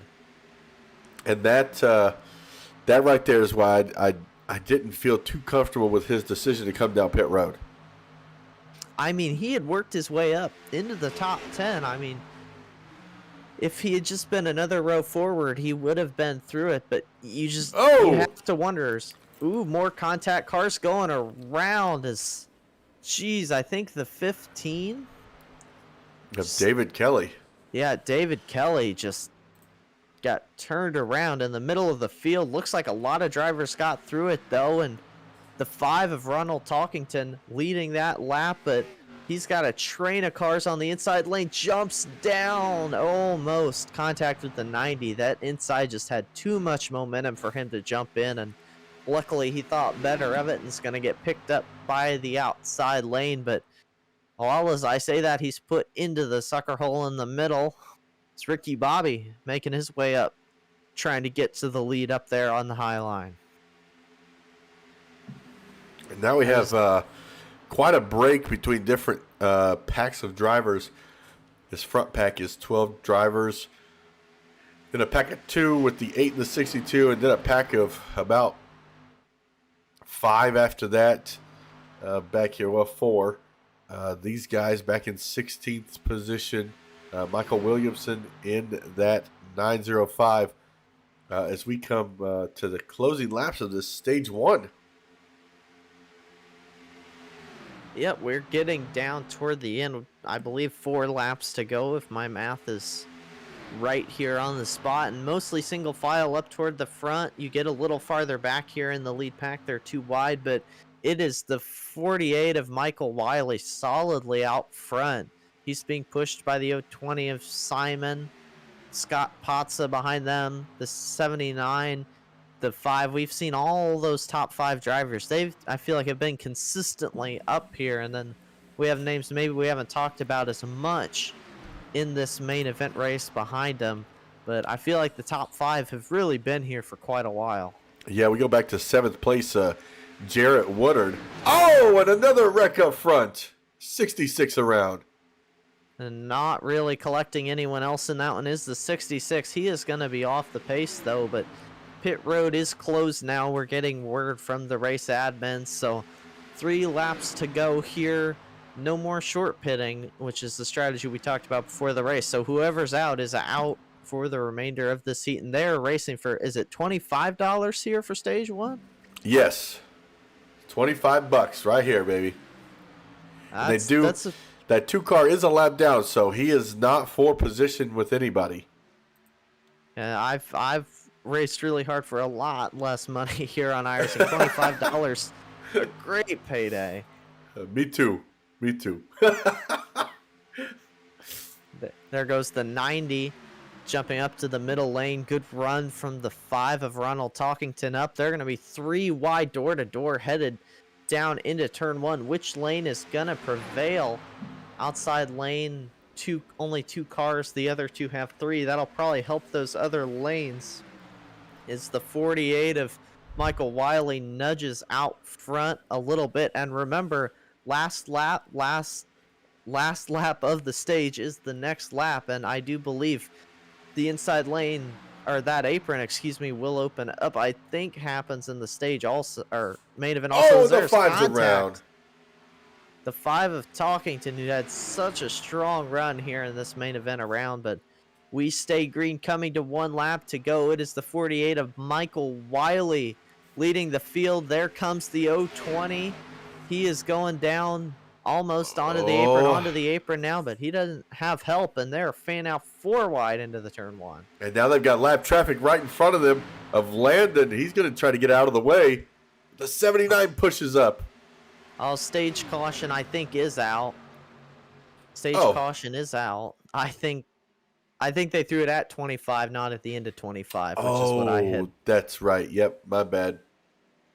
All right. Well, it is the 48 of Michael Wiley Your pole who setter. wins this race, or the stage, excuse me. Yeah.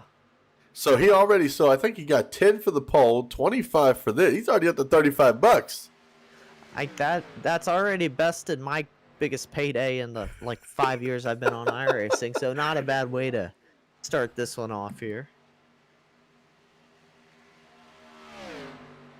The 33 was just going a lap down at the end. I think he managed to stay on the lead lap. I believe No, so. he is a lap down. Well, He's got to come back around. yeah, that'd be it. Yeah. Although I'll be on the lead lap anyway, so it doesn't make too much of a difference. See, there's the pace car. You're going to see it in a second on the apron. Gonna pick up the field, so very exciting first stage here, Tim. We're going to go and bring in Michael. I'll make sure I put him back in the right channel. Okay. We're going to bring in our stage 1 winner and pole setter. Oh, I didn't drag him. What happened? Hey, Michael, this is Tim and Mitchell up in the booth. You got a copy? Yeah, I got you. Hey, man. So, first off, you start off pole setter. Now you win stage 1. How's it feel out there? It feels good out here, man, and I'm just happy I've stayed in front of the wreck so far. I love this track. I can tell you've set down a great qualifying lap time. You've consistently, I'd asked Mitchell before the race, since you and the number 7 didn't really get any track time, is that going to affect them during the race? But this right here shows that you do love this track, so it really isn't going to mess with you at all. Yeah, we've got all kinds of laps this track. I race with Ray and those guys all the time, so most of us know what we're doing here. Now, is there a certain strategy you're looking to pull off, or just stay out front and make it through the wrecks? I'm gonna try my best to keep it up front this entire race and try to be patient with the passes and all that. As you guys know, you can't really push here, so you got to keep the nose clean and just stay out in front of all these wrecks and get to the end. Well, good luck the rest of the race. Anybody you want to give a shout out to? Thank you for Ray for putting this race on, and my little boys watching, Jathan. Hello, guys. Awesome. Well, good luck, and hopefully we'll talk to you at the end of the race, Michael, or another segment. Sounds good. I'll be there. That was Michael Wiley in that number 48, your pole sitter and stage 1 winner. Also, quick shout out to our stage 1 sponsors of Danny Shaw and Jamie Shaw from Grand Bend, Canada. I want to thank them for jumping on board for stage 1. I know those guys are in the race as well. But, man, stage 1 in the books. Mitchell, I think that one kind of went my way with how aggressive it was, I think. I think you were right. That was some pretty aggressive racing in that first stage. Very entertaining for all of us to watch here. Yeah, now the guys get 4 fresh ones, fuel, a full tank of gas, and it looks like Bryce, who had gone for that wild ride earlier, not really short pitted, but he probably pitted during one of those other cautions. So he's now out front in that number 8, Dr. Pepper Wendy's car. And he's going to choose to start on that inside lane. Yeah, we've seen a lot of speed from him tonight. Did really well in the heats, if I'm remembering right. So he's definitely looking to maintain the position and hopefully not do what he did in the first stage there, went off to space, but he's going to line up beside the 48. We've seen all these guys up front been super fast, but a couple of newer names up here, and 25 more laps. Going to see a lot more excitement. A lot of different things going to happen.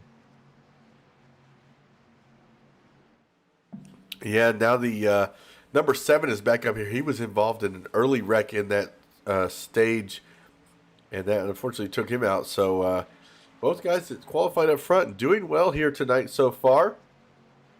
And a couple of notables. Looks like, trying to look through, the 79 is in 11th place, up 17 spots since the drop of the green flag. And looking for Landon. Landon's back up to 16th, so he'll be starting in literally the middle of the pack here when we drop that green flag. Yeah, probably expect him to try and work his way up again to the front, but it didn't really work out that well for him last time, so we'll just see if his strategy changes any or if he does what he's been doing. But pace car is going to be pulling down pit road this time by, and that 8 car of Bryce Forsyth going to lead the field back to green. A little separation there in that outside lane on this restart. We'll see if they can get going. I think the 00 looking up the inside. Yes, he is. Ray Garcia, quick move up the inside lane, trying to push that 48 out.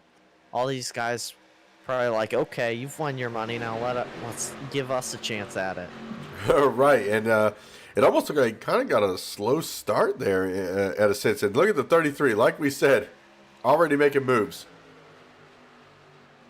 Oh, Yeah. and he's contact with the 020. Well, I think we said that a little too soon. Little commentator's curse. Yeah, They are still wrecking. Jonah Long, again, involved in an early one. Oh, in these stages, I feel bad for him. I mean, you get all the way here into the main event, and then you get involved in 2 early stage wrecks. Is not the way people envision this going, but And not even your fault. no, exactly. It's just kind of the position you be in. A lot of the times at this track, you get wrong place, wrong time type incidents, but still a lot of cars left up in this pack. 3 wide up front. The 84 of Jamie Shaw tried to get a third lane going. Looks to maybe stalled out a little bit, but we're still side by side up here, and these guys aren't shying away from the aggressive racing.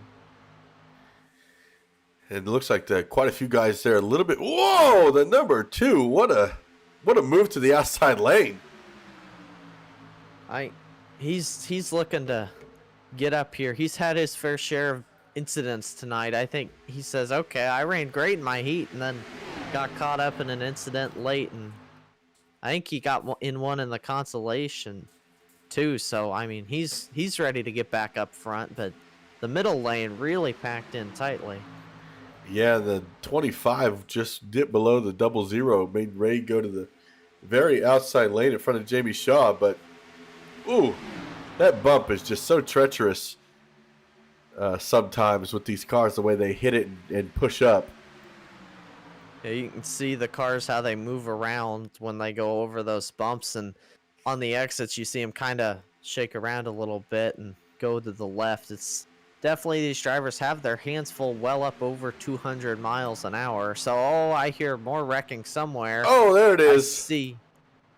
Man, my 13, Genki's no. freaking out. 24 involved. Yeah, something about those wrecks. It doesn't like the 62 involved. 23. Oh, and the 17. Now That back up one. front. The 23 he looks like gave a bad push to the 34. Just kind of how we talked about the bumpers don't quite align. He hit him square on. Just he had too much forward momentum, and it just turned him right around. And for the people watching at home that don't know how these cars do handle when they get a push, the way these cars, the front ends, they're kind of like slanted. So you push the guy just a little too hard, and it starts pushing the back of the car off the ground. So you're driving on 2 wheels in the front. Yeah, it's not a whole lot of fun sometimes when you get. There's some people who can just do it incredibly well. I've raced with some people who can give the bump drafts, but even the people who can do it with the best of them, it's just the way the cars are. It's so difficult to do that half the time, no matter how good you are, you may be sending somebody around. It's just kind of what makes these cars challenging to drive on these super speedways. Another wreck on the front stretch, the 51-19 and the Ricky Bobby car. And it looks like his caution out, or these guys. He's back and right up into the field. With the 33. Plowed right into him. The 51 just backed right out into the field. And and almost. Wow. Scary. Gonna be some not happy drivers after that one there. No, if I was Landon, I'd be pretty upset right now, but I'd have been on the radioactive by now. yeah. Me too, but back up front, drivers are still going at it. 84 in the lead. But David Johnson, the very outside lane, trying to make some moves. Doesn't really have any help. Looks like the number 13 Reese's Cookies is trying to get up there. These guys just cannot keep Michael Wiley away from the front. He continues to lead that inside lane down there. As you see, as I say that, run from the 8 of Bryce Forsyth. He's going to take the inside lane, or he's going to take the lead of the inside lane. That was a good move. It was. Had solid momentum, just slotted cleanly right down in front. Very nice job for the driver of that Wendy's Diet Dr. Pepper machine. He must have had a Frosty before the race. But Michael's not going to let him keep that lead. He's going to go ahead and go to the outside lane and try to move around him. He's not very content to sit back in the pack, which, with the way the race is going, we've seen a lot of cautions. You want to be out in front of him. Seems to be the way it's going, because a lot of them seem to happen a little farther back. And nobody really helping him. The 25 jumps up. The 5's... Oh, that was a tight fit for that 25 to come back. Here comes the 2, David Johnson. And net code. Heath Rutherford. Oh, man, I don't know why my computer's doing that. Didn't do that before. I don't know. That chopped down our lead pack quite a bit. We are down to, we'll see when we cross the line how many cars we have in the lead pack. The top 10 is what you're looking at right now, I believe. And there's the caution flag being thrown by the race directors. So they're going to bunch the field back up and get some drivers back together, because we had a string of cautions there in the last, not string of cautions, a string of incidents there over the last couple of laps. Yeah, that was only brings us 10 laps in to this stage. So these guys are really going to want to... I feel so bad for a couple of these drivers. Keith Rutherford and Landon and Jonah Long. These guys just keep getting tough breaks. Yeah, some of them just keep finding themselves in the incidents. Most of them, none of they're doing. But look at the 2 of David Johnson. He's one of those drivers who's been in most of them that weren't his fault most of the night, and he's up in 3rd now. So good recovery for David here. Now these will be when they throw the caution like this, it is a quick caution, I believe. But stage break cautions are regular cautions. It's just kind of long enough to get the field bunched back up together. Because if you ran oh man, I can't talk. You would lose quite a few laps of green flag racing if you just kept it under a full green or a full yellow. Yeah, and the format's kind of set up to help us see the most exciting racing we can with as many cars as we can. So it's very nice thing that this series is doing here at the big show to get the caution set up like this so we can keep all these cars in the race.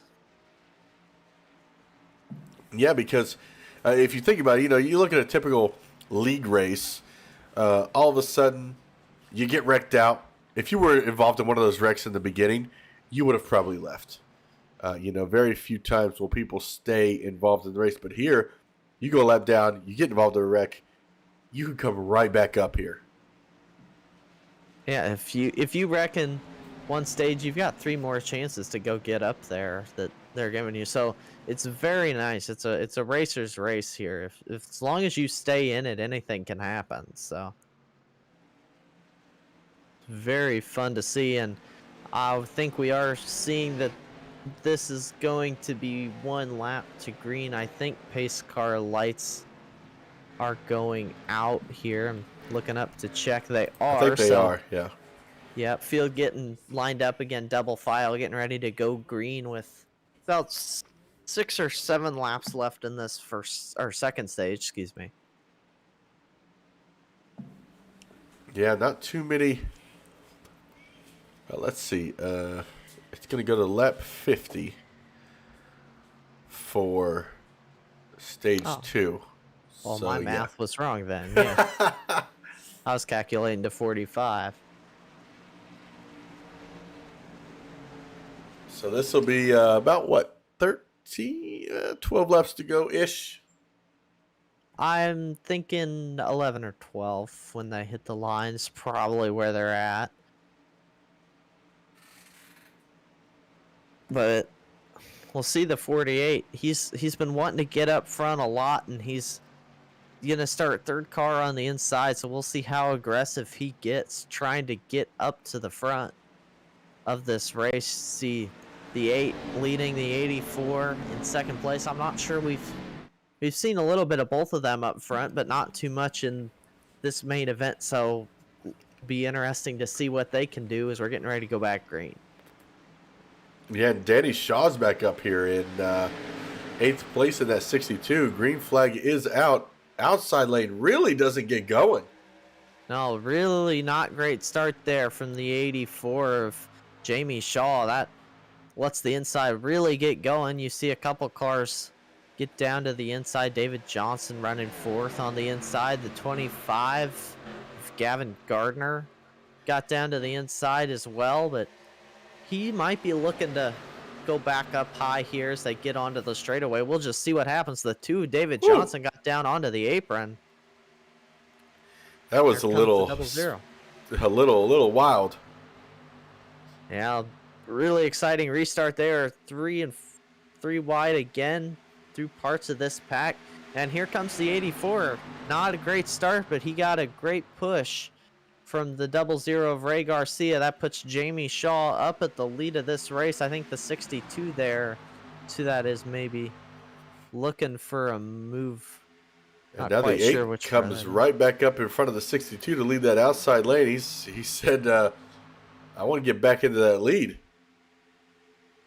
Yeah, Oh. the 8 almost door to door with the 84 headed into turn 1. Doesn't have any help right now, though. But look at that very outside lane. The 79, the 33. These two guys have been... Oh! The 62 pushes him up. Everybody collects themselves. 33 is going to push through to get by the 79. And now the 62 is still pushing around the 33. The aggressive driving from the 62. Great driving by those guys to keep it together, and we stay 3 wide here. Everybody going straight for now. You see a lot of cars in the middle and bottom. Only 3 up there on that outside lane. Here come 2 more, though, to help them out.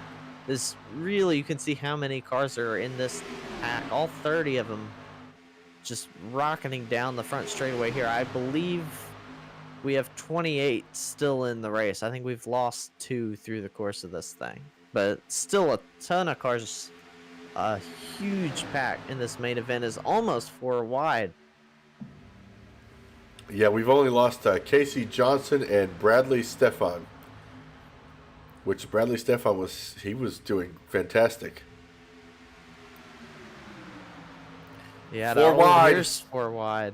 16 shooting it up in between the 2nd and 3rd groove. Looks like slotted back up into the outside lane now. Ooh.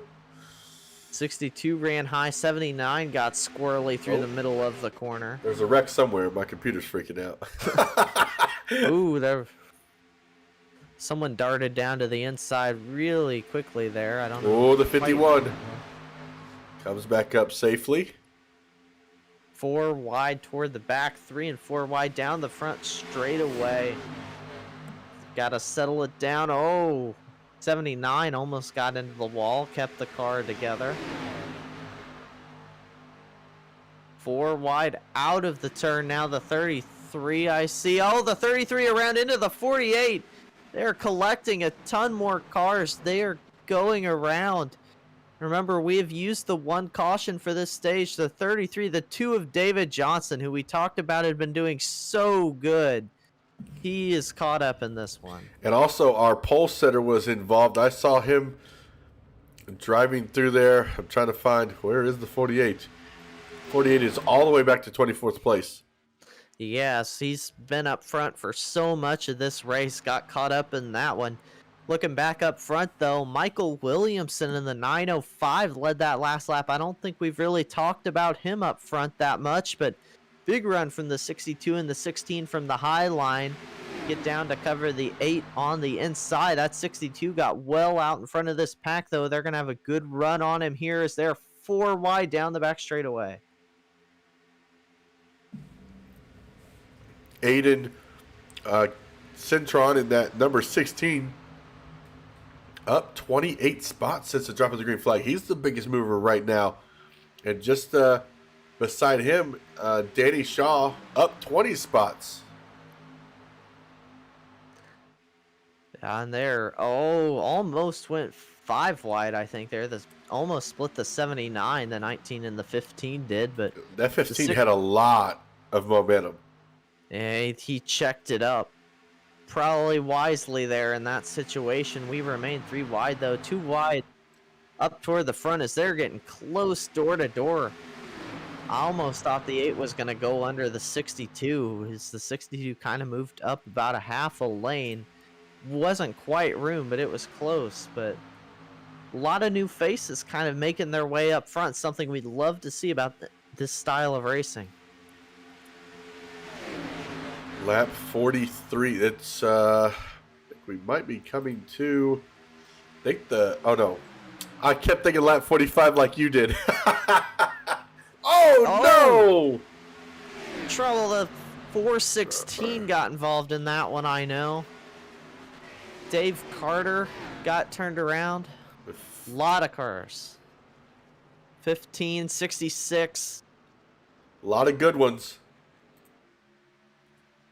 Take a look back at the replay of that one. I'll see what happened. I think it was just kind of a coming together between the 79 and the 416, and just massive pile up there, unfortunately, but still a lot of cars able to keep it together. The 16 of Aiden Centron up leading the race. The 62 of Danny Shaw up on the inside. Got a little tight between the 905 and 8 there headed into turn 3, but we keep racing.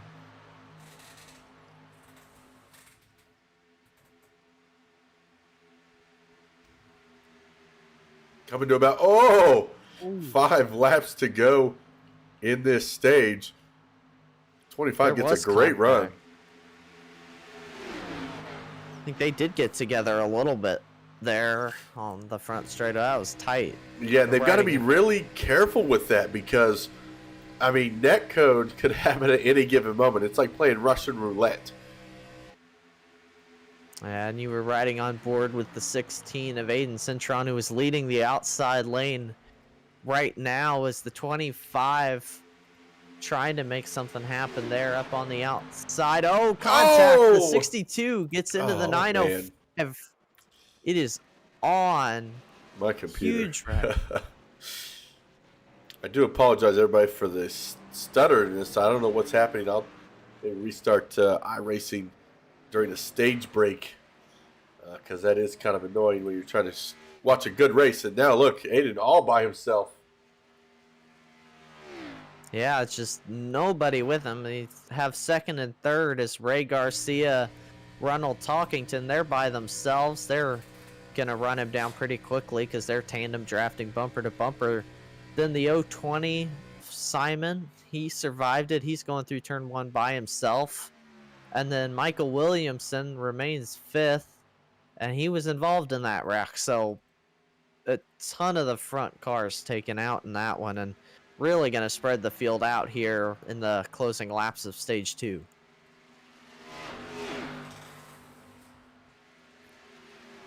But once these guys all rally up together, they'd be able to catch these front three no problem.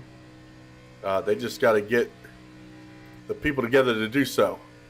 They don't have a ton of time to do it is their problem. Only I think 2 laps left to go in stage 1. You've really got to get something going quick if you want to catch these 3. And if you're one of these 3, I mean, you have a 1 in 3 chance right now winning $25 here in 2 laps.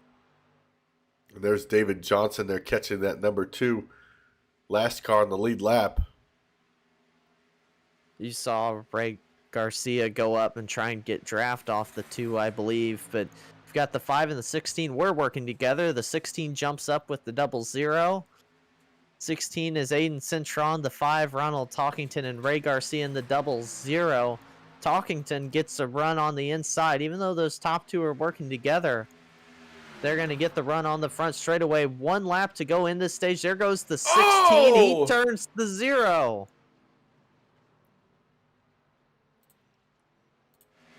Double 0 gets turned. Ronald Talkington is now your leader.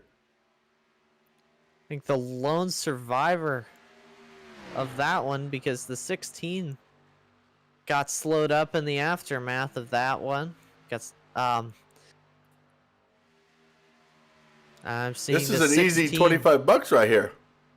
I mean, he's all by himself up there. Got the 2 lap down pushing him. I am seeing that 16 was disqualified, I believe, following that incident. Another wreck back here. The 00 and the 79, I believe that is, of Marshall. But up front, it is smooth sailing for the 5 of Ronald Talkington. David Johnson going to get around him there, but stage 2, give it to the 5. And stage caution also out now. So we are through half of this race with that one. Wow. So a lot to digest there during that stage. I'm going to try to do a quick restart of my game, everybody watching the stream. So don't go anywhere. Get a little radio style broadcast going while you're doing that.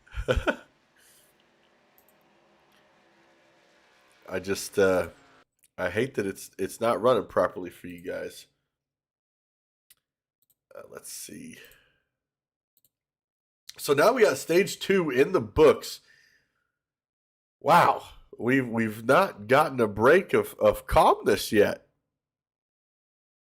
No, it has been nonstop action here from iRacing Super Speedway and the Big Show ARCA 100 here, and we've got drivers get up front and then some incidents, and we get new faces up front, and we've had drivers come from the back up to the front very quickly. So it's great racing we have here today, and we're only halfway done with the main heat, and the big money is still yet to win later on. We're going to go ahead and bring in Landon Gentry from the 33. Hey, Landon. Tim and Mitchell up in the booth. You got a copy? Yes, sir. Hey, man. So you've been going from the back to the front and just keep getting caught in these random incidents. I know that has to be frustrating. It is. How do you overcome something like that to be able to stay up front and win these stages? You just gotta really watch who's driving aggressive, really aggressive, and try to stay away from them and stay in front of them, and then let the wrecks happen behind you. Yeah, and I mean, even during this stage, we saw second place back get into an accident. So it's tough to say where the best place is to be. Maybe the leader. Yeah, for sure. Well, no, because actually, didn't Ray Garcia just get spun out as the leader? I think Mitchell. He's coming to 1 to go on the stage. He got turned. Yeah. So, well, anybody you want to give a shout out to, Landon? Not that I know of, no. All right, well, good luck the rest of the race, and hopefully we'll talk to you after the race is over. Yeah. The field is... Oh, sorry. Oh, no, you're good. I was just going to tell everyone that really the whole field has come down pit road, but We had a little incident between the 79 and the 66. The 79 stopped kind of in the middle of pit road, and the 66 kind of got into the back of him. I don't really know exactly what happened there. Maybe some drivers not happy with each other, not completely sure, but little incidents on pit road as well. Oh, Yeah, it's just kind of. I just realized it shut down for you too. Haha. There you go. Thank you. Now I can see what you all are looking at home too. But yeah, I think what happened is the 79 missed his pit stall, and he was kind of stopped in the middle of pit road to back up into it, and the 66 came along to shoot into his and just got right into the back of him because he was stopped in the middle of the pit road. But luckily, I think everyone got them all fixed up in the pit stops, and so getting ready to go back green once again. We'll see who ended up leading the race through that whole cycle. And now Jonah Long is your leader. He's been having some unfortunate things happen to him too. One thing before I forget, I almost forgot. Stage 2 was sponsored by Greg Blazin, U.S. Air Force veteran from Cedar Rapids, Iowa. Want to thank him for coming on board and sponsoring Stage 2. I apologize I didn't get out sooner. I totally forgot, and I'm a terrible person. But thanks, Craig.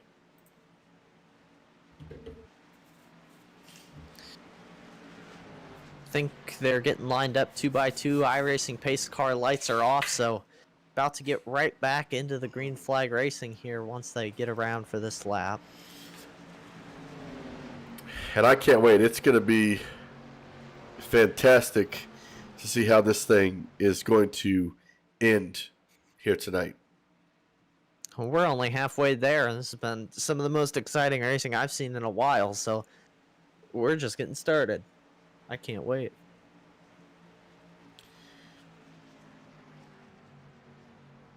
It's going to be 50-ish. I say ish because sometimes these cautions take up some laps when they do the stage breaks. But they do it a good way, the way they do it, because right now it says we're on lap 53, but they're still going to waive the caution at lap 75. Yeah, so it gives us more time to race. I do apologize. I am a little bit sick, so I keep being quiet because I'm trying not to cough or sneeze into the mic, so I apologize. Got the field coming now down the front straightaway. It's going to be Jonah Long getting ready to lead the field. It's been a while since he's been up front. Started all the way up on the front row in second place, so locked himself in earlier, and he gets on the loud pedal, and we are back under green with... Oh, there is someone down there just kind of blinked out.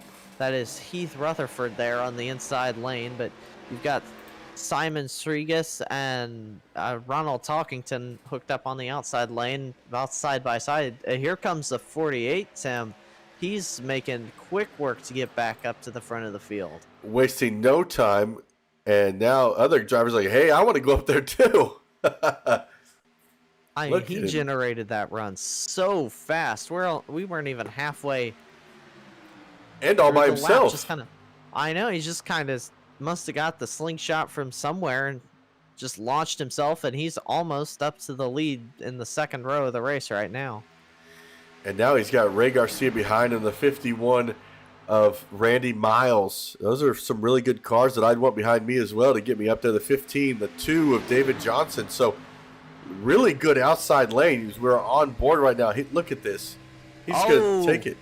51 got up, or 15, or 51 got spun around at some point there on the front straightaway, just as you were talking about that outside lane. They got broken up. We'll see if I can't go back and see now that my computer is not so crazy. Oh, it's not going to show me. It's like the 8 car just kind of got up into him. They were 4 wide, and the 8 just kind of turned it right a little bit, got up into the 51. So unfortunately, I'm for surprised there those was not a two- lot more. No, it was relatively few cars involved in the incident. They kind of broke up the front pack a little bit, but already you can see them three wide. Look at the 33 jumping up into the middle lane. Landon Gentry wasting no time trying to work his way back up. That middle lane is trying to fight to stay alive. Only 3 cars, the 90, the 14, and the 33. Now the 33 still debating where he wants to go. Ooh, And gonna then- slip right in front of the 23. You got Michael Wiley and Ray Garcia kind of hanging in on their own there up in that high line. But they've got the 15 and the 2 on their way to help while the 15 jumps to the middle. But out front, it is the 7 of Jonah Long, who's held it since they restarted about 2 or 3 laps ago. So Long, really good pushes coming from the 020, and they've had Heath Rutherford, the 98s, there with him the whole time now. Scott Potza leading the middle lane and a little charge toward the front. Still about the same players you've seen on the outside lane. And the 00 of Ray Garcia, he's been a great pusher tonight, but there's only so much you can do when you are 2 cars versus the rest of the field on the bottom 2 lanes, and you've seen him kind of fall back. And nobody else has really come up there. The 62 of Shaw is up there, but not close enough to do anything. And that outside lane just still looks to be struggling a little bit. The 15 and the 14, there's too much space between them to where, you know, the energy from the 15 and the 2 and the 79, if you're not on that 14's bumper, it's just, it's going to go nowhere. And we see here the 14 decide to go ahead and dip to the inside lane and get around that 90. And the 25 and the 33 are going to come up with a huge run to the outside. I was going to say that inside lane just really hooked up well together. Perfect spacing, but 25 and 33 decide to break that up, but now they are stuck by themselves because the drivers that were in the middle now took their spots on the inside lane, so they're falling back just a little bit now, but 3 wide, a little deeper in the pack. Plenty of side-by-side racing. Here as the 14 looks up into that second groove. That's Dustin Eaton, who I believe won one of our heats earlier tonight, if I'm not mistaken. You know, I should have wrote that stuff down. We should have. I'm I pretty forgot. sure he did. But he's getting pushed by the 33 of Landon Gentry. Pretty good front 4 cars, though, in the inside lane once again. Really hooked up well, but that middle groove, the second line, starting to get hooked up a little better as more cars are closing in. Oh, and there goes the 25 jumping up into the middle groove. The 14, though, was taking a 3 wide, but 25 can't decide if he wants in the middle or in the bottom, and 14 kind of went up the track to correct it and see where the 33 goes. Now the 14 able to slot in, so thought we were going to see 3 wide there, but they settled it back down a little bit, and 25 back down to protect that inside lane. That is Gavin Gardner. Man, that outside lane is just at a standstill. It's just stuck. It's been the place to be for most of this race, but right now I think you don't have enough drivers willing to commit to it. They keep going up and back from that inside lane, and you got to get drivers willing to stick up there. As the caution, though, is out on the racetrack, lap 60, so some incident somewhere is going to bring out the caution.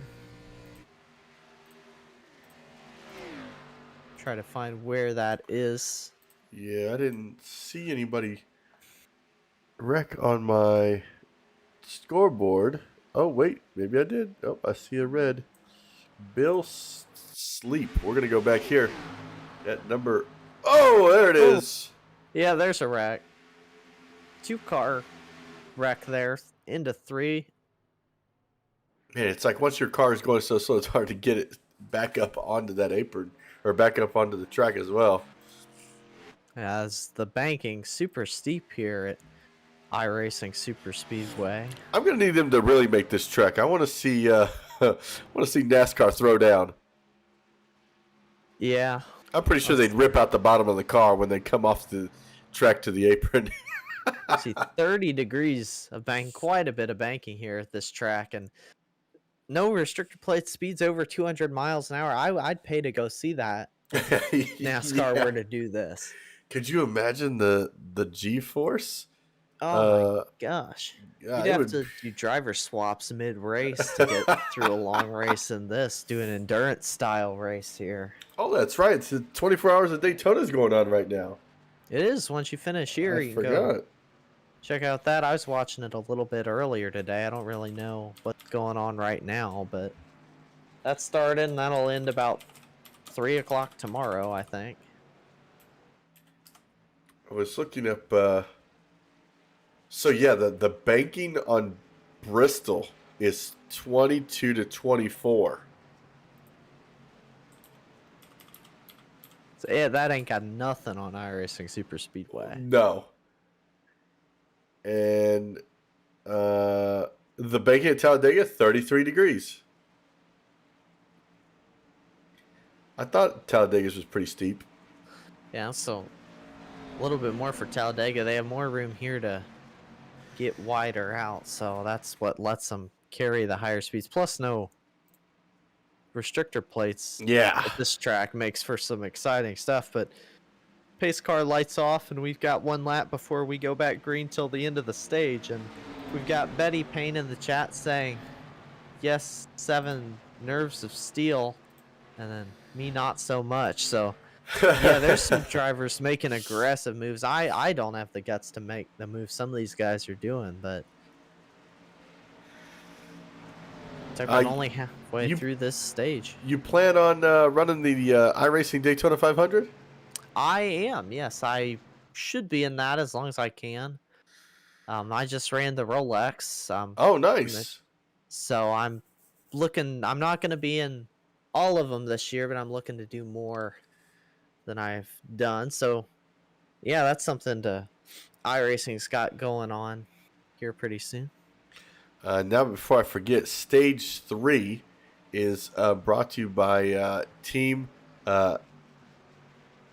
Kazaza out of Danbury, Connecticut. Don't believe he's able to make the race tonight due to all the snow they've been getting up there in the north, or the northeast, I'm sorry. And hope that he will be here for tomorrow's race for the second Big Show 100.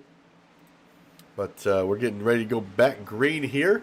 Lap 63 when they cross the line of 100. We're almost there.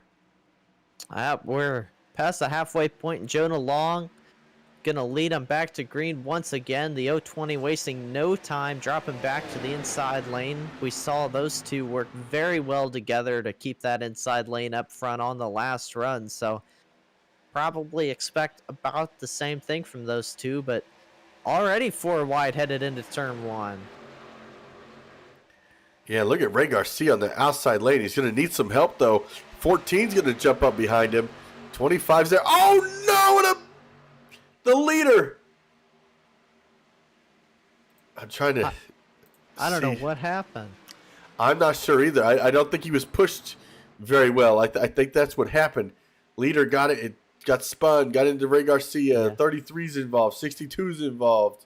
Caution out on the racetrack because that took out so many of the cars there in that lead pack. Just, I think, bad push. You called it exactly right, Tim. Just, it was a bad push from the 020. Kind of hit him while he was turning down and just kind of went across his nose.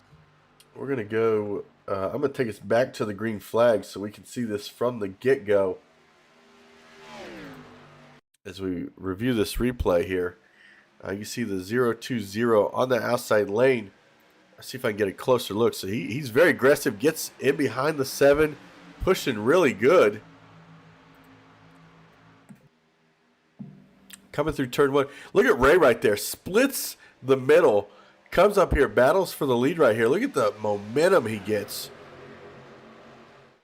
And then we'll slow it down. You see the 020, and this is a really hard place to be that close to somebody and not hit them wrong. The 7 starts coming up, and Ray, or the 020 is getting into the back of him at the same time as they're turning. Right there. Boom. And then just sets off a chain reaction through everybody. Ray into the SI wall. Everybody pretty much says it. And then, the 020 gets spun with the 33. 33 comes up, gets into the 90, and just nowhere for anybody to go. From that point, the track kind of gets blocked, and at this race track, it's on from there once the track. There's not much place to go. Oh, Heath going for a ride. Looked like a little turn top.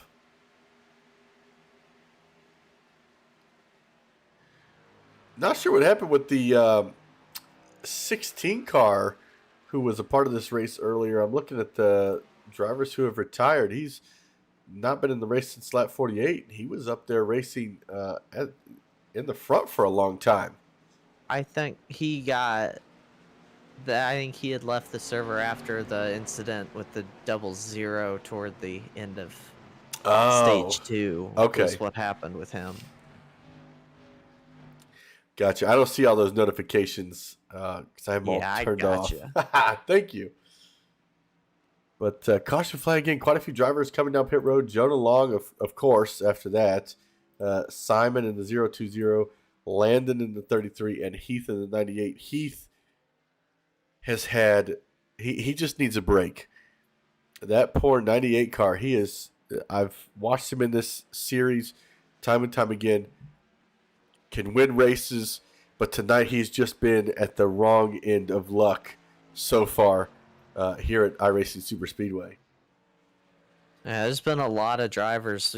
The 7 car, once again, I mean, he just can't catch a break. He gets up there at the front and trouble strikes him.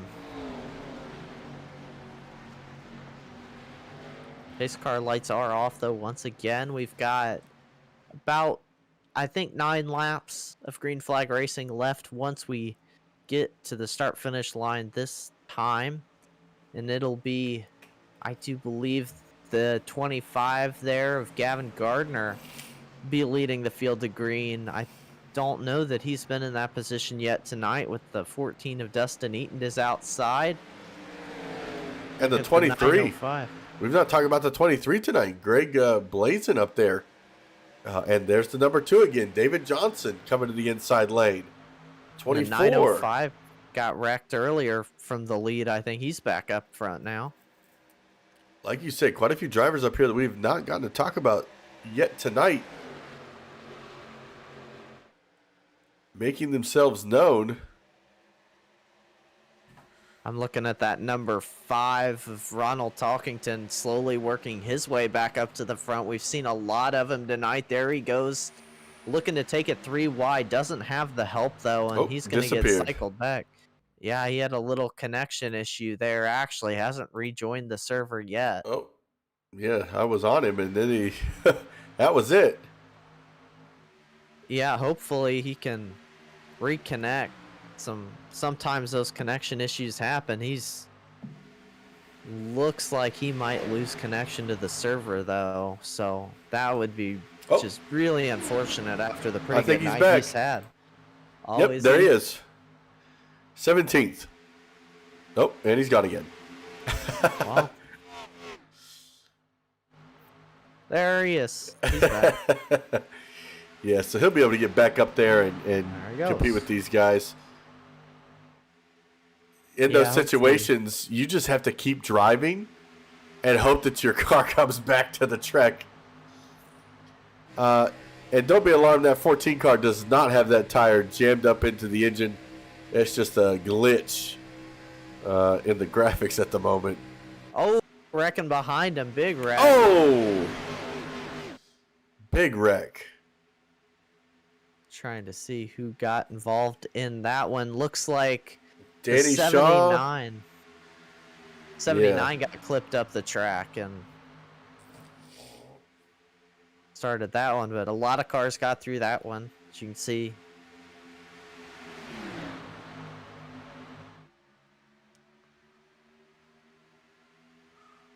Ooh.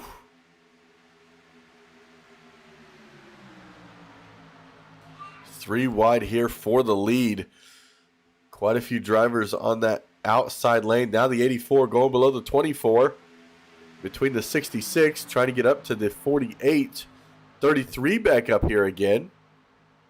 He keeps trying, keeps making his way up to the front, keeps finding these accidents. Got 48 up on the high line, working with the 15. The 15 been involved in a couple of them here, but those guys trying to make something happen up on the high line that's starting to form up, but on the front we've got close racing between the 416 of Dave Carter, also known as Ricky Bobby, and Scott Potza there. That was tight there headed into turns 1 and 2. It caused a major breakup of that outside lane. Now only 2 cars there. 84 and 24 lost them. 33 trying to decide where he wants to go.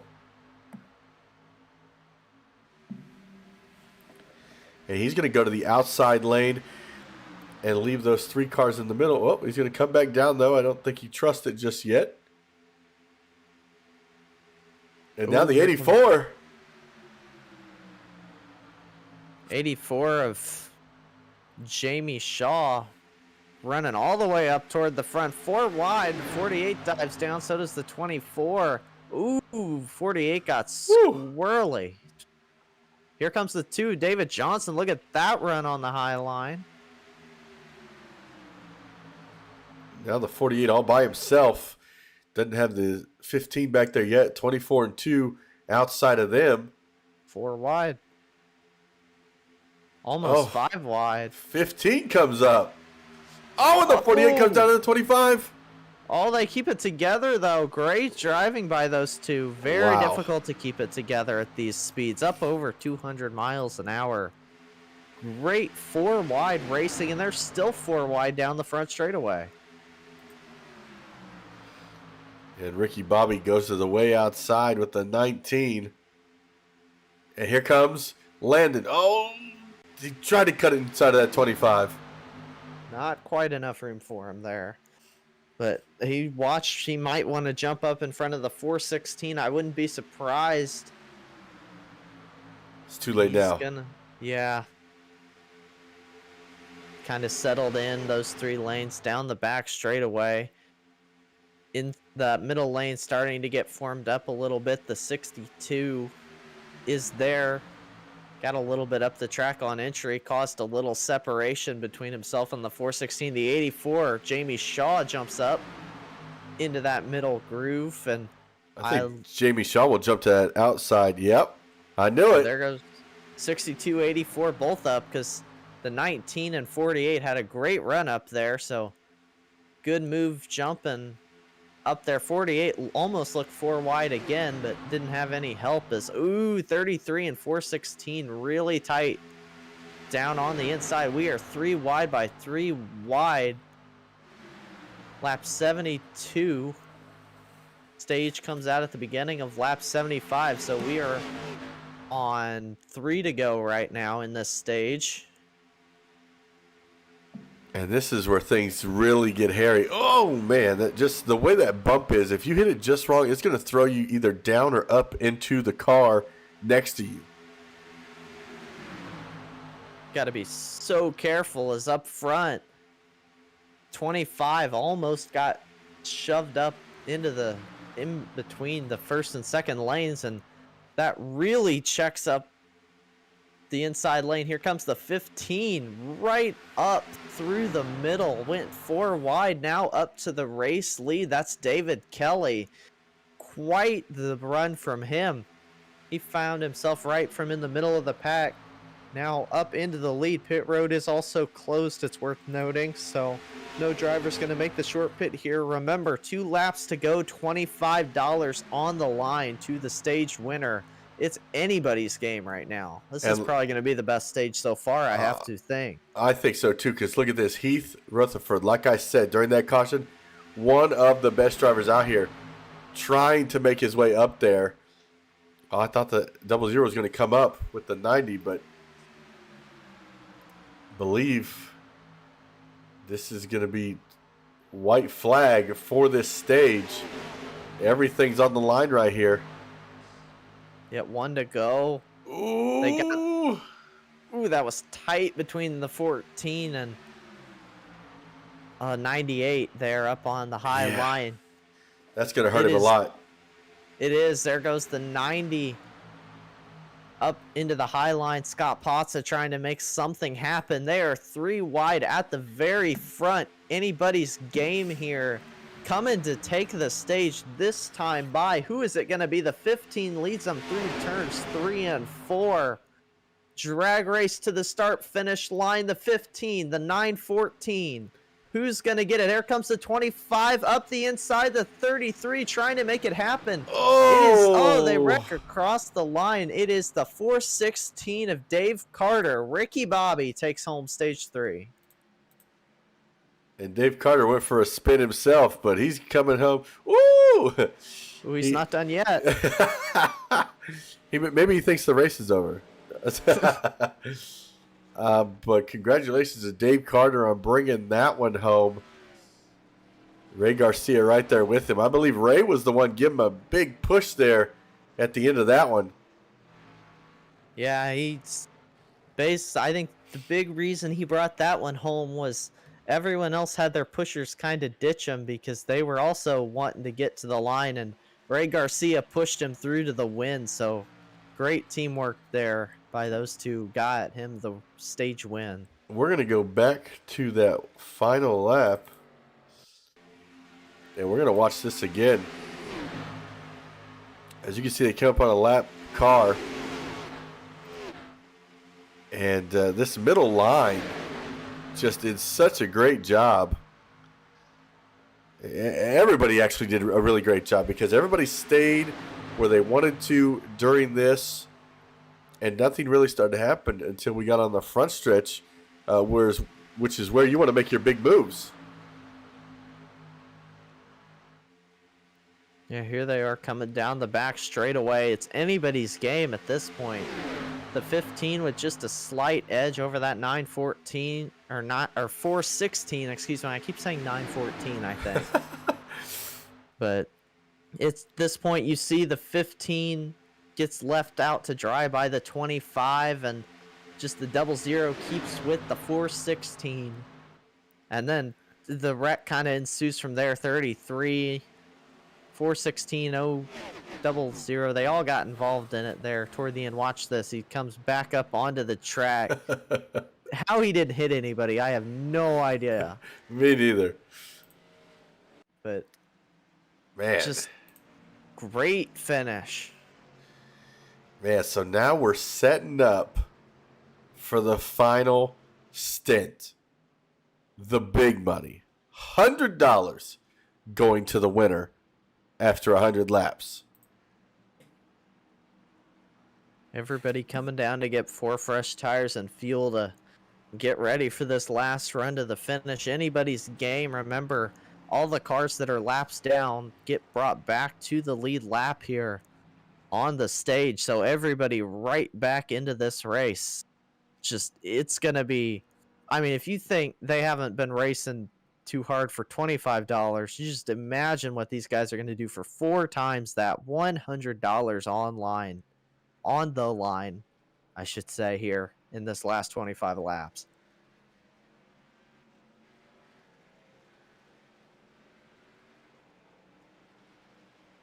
Looks like an incident-free pit road for the most part here. Everybody in and out of their stalls okay. We'll see who ended up being able to bring it out of their race leader. Looks like the 98, possibly. Trying to see.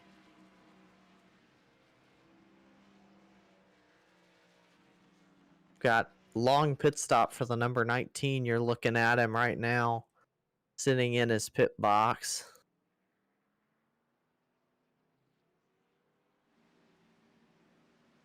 It is going to be the 98 leading this race. That's Heath Rutherford.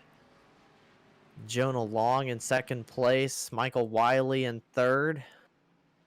So they get back out onto the racetrack. Yeah, so that 48. Look at this. The 48 and the 7 of Jonah Long, they were running 1-2 when they started this race, and Michael's already won one stage and the pole award. So, I mean, he's eyeing that $100 now. Close, 25 laps away. And this final stage is brought to you by William Bill Sleep of that number. Well, he probably, I don't know, does he drive the 62 in tonight's race? I am not sure, but Bill Sleep is the sponsor for this final segment here in tonight's race. 23. Yeah, 62. He is in the 62. Okay. No, that's Shaw. Shaw's in Oh, the listen. 62. He is the 20 on iRacing, but he is the 62 on the paint scheme. So Oh. I don't know which that you want gets to call confusing. that as. Yeah. Yeah. That's pretty funny. Love it when that happens. Oh, I do. Just trying to find what position is he in? Am I blind? He's in the 13th position right now. That shows me Ray Garcia. Oh, he's in the 14th. Okay, there he is. I want to thank Bill for jumping on board.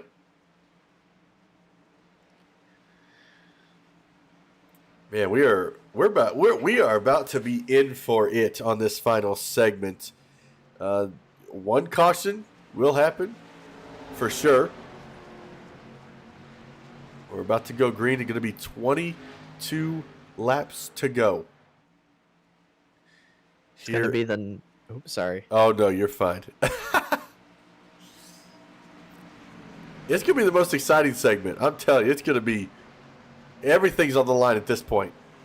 It keeps building up and building up and building up, and we're finally here. This is it. $100 on the line for the race winner. It's all or nothing here. As green flag back out. Heath Rutherford going to lead him to the line.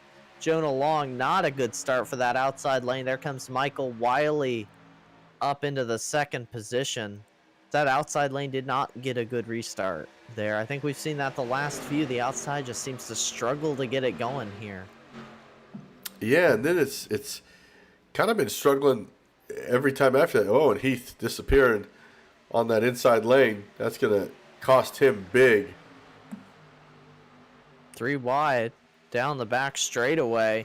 Got Michael Wiley in the middle, Jonah Long up high, and Heath Rutherford on the inside. Here comes the 33 of Landon Gentry, making it 4 wide. Oh, that's going to get tight contact. Landon Gentry, the 90, got Patza. Huge wreck. A lot of cars involved in that one, and they keep piling into it. Man. Green flag still out, though. They don't want to call the caution this early in this stage. Although they just did. Woo!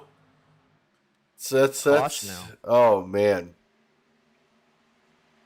They've used up their last timeout. That's what I'm gonna call it.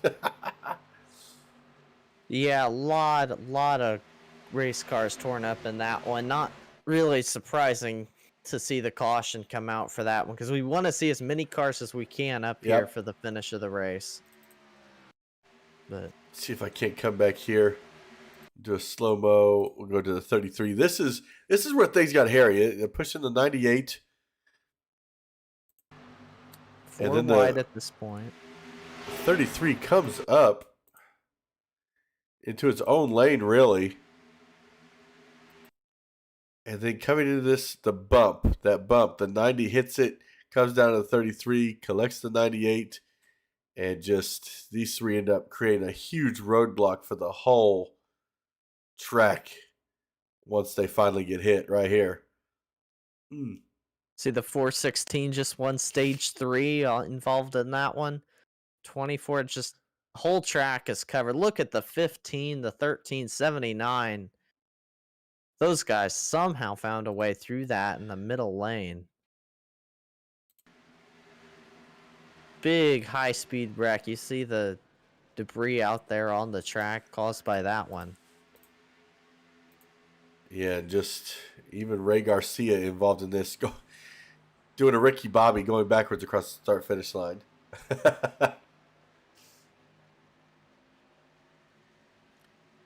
It's unfortunate. But these guys are getting wound up. Ray Garcia all the way back to 23rd, not where he wants to be heading into this stage here tonight. And the 905, 22nd, Heath Rutherford, 21st, Scott Patza, 20th, Landon in 19th. There's Bryce in the number 8. We've not talked about him in a little bit. Jarrett Woodard in the 19 and 17th. Randy Miles in that 51. Dustin Eaton, Dave Carter, Danny Shaw, Jake Ritchie, Juan Marshall, and David Kelly in 10th place. Then it goes Greg Blason, David Johnson, Bill Sleep, who up to 7th place. Sylvian in that 66 up to 6th. Jamie Shaw in 5th. Simon Sergius in 4th. Galvin in 5th. Jonah Long and Michael Willie in 1st. So pole setter in 2nd place on the front row again. They did find themselves right back up here, and we're going to restart it again after this lap. Oh, I did want to make note that Ronald Talkington, who had such a strong race, we looked at his connection issues. He ended up losing connection toward the end of that 3rd stage. So unfortunately, he finds himself out of the race after really strong showing here tonight. But all the rest of these drivers, I think 24 still find themselves in the race here. Got about a little less than 20 laps, about a 17-lap shootout. No more cautions unless there's a really big incident, I have to imagine here. It's going to be a nice run to the finish here, and the aggression just keeps picking up, and we saw it there in those first couple of laps.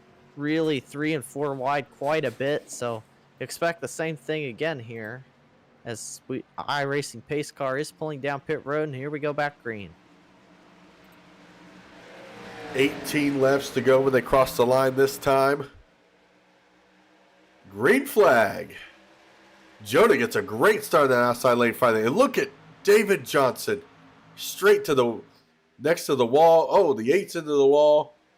Oh, and Johnson's now having problems with connection heading into turn 1. Jonah's going to take that lead. Is he going to stay in the outside lane, or is he going to come down is the question.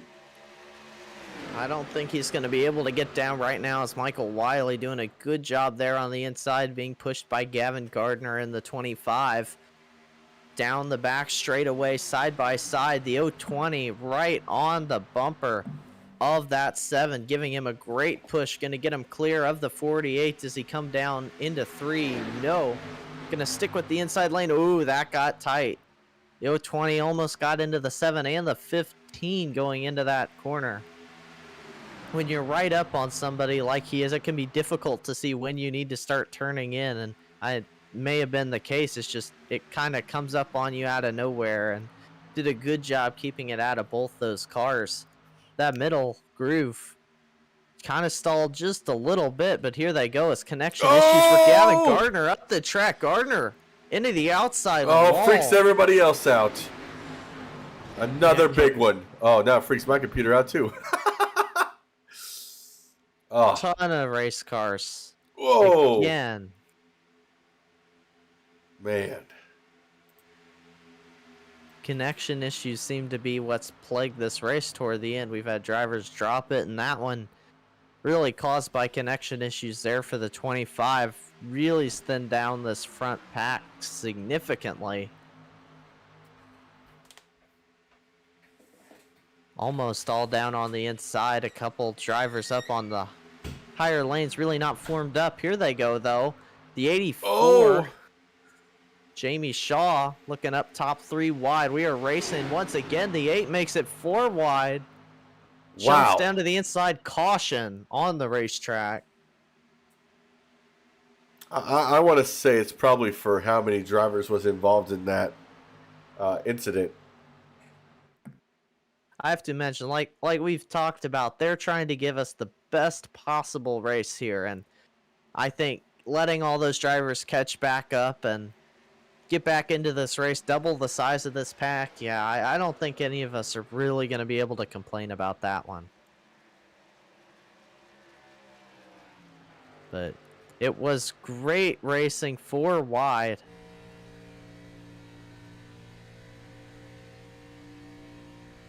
This Get is a just short gonna little be. push. It's gonna be. Oh, it's gonna be a shootout because we just hit lap 85. We got 15 to go right now. Probably go back green in about 2 laps. Have 13 to go. It's gonna be a shootout, and it's just. I don't see it becoming less aggressive. It's just gonna keep building and building. And Landon is where he needs to be. That's for sure. In that number 33, sitting in third place. Or actually, I'm not sure where he's supposed to be sitting. I think it's showing me he's in third place, but they're all kind of mixing around here down the back straightaway. It looks like he's going to end up in third, though.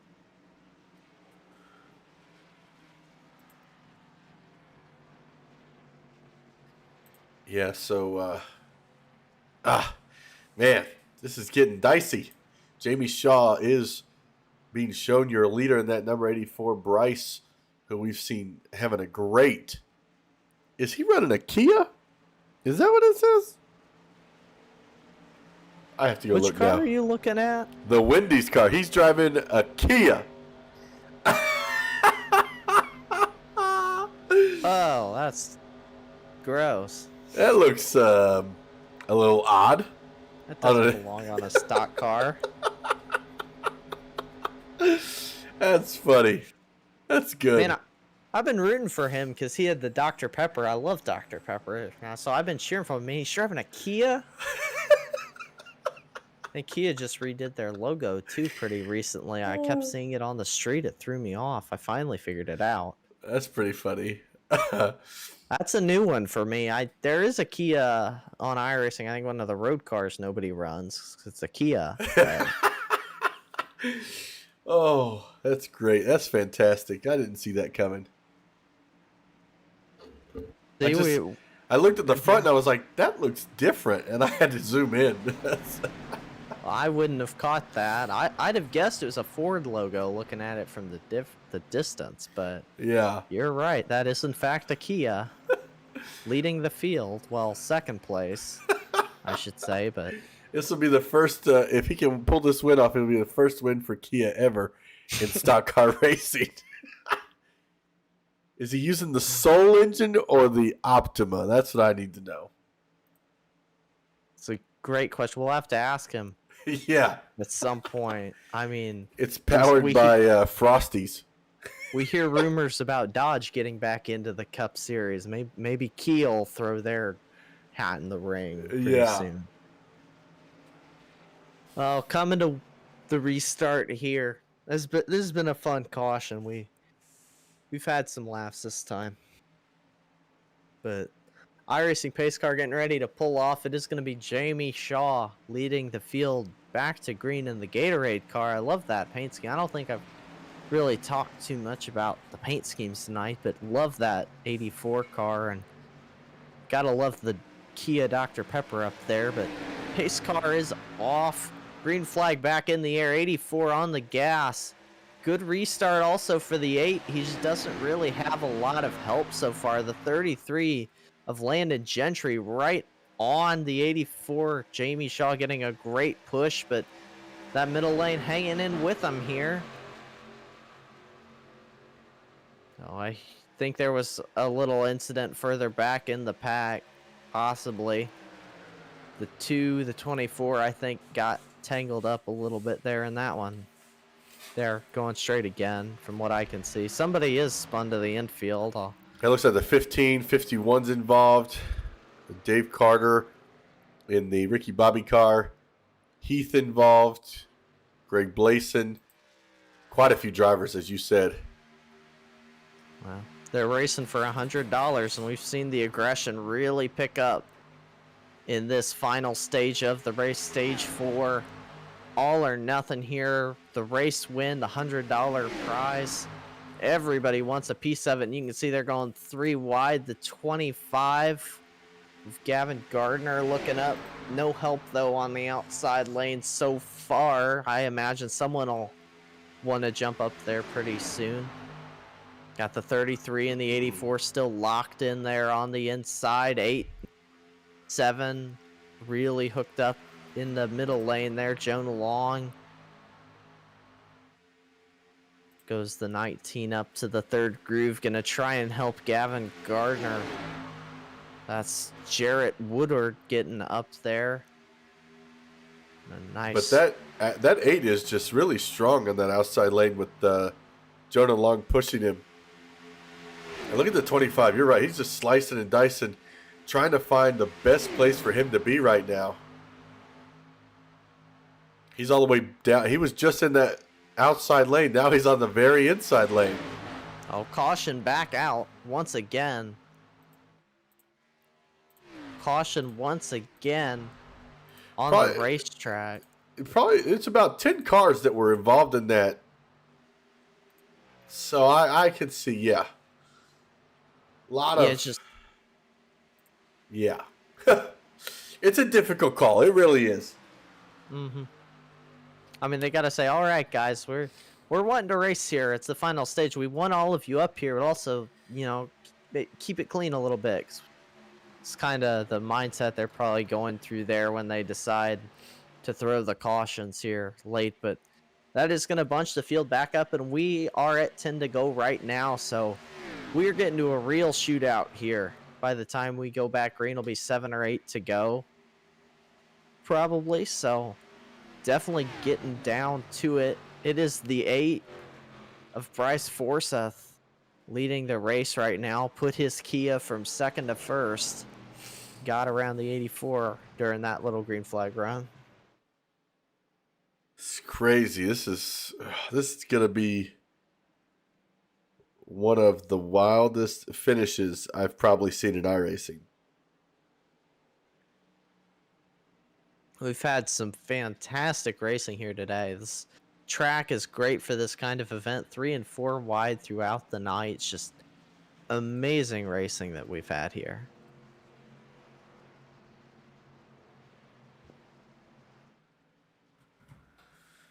I really, I want to ask you who is your pick to win, but it's just anybody's race. I mean, we've seen people come and go all night. If I had to pick anybody to win, that is a great question. Do you have one in mind, Tim? Are you eyeing anyone? I got a couple guys, and I'm trying to decide who I think is going to pull it off.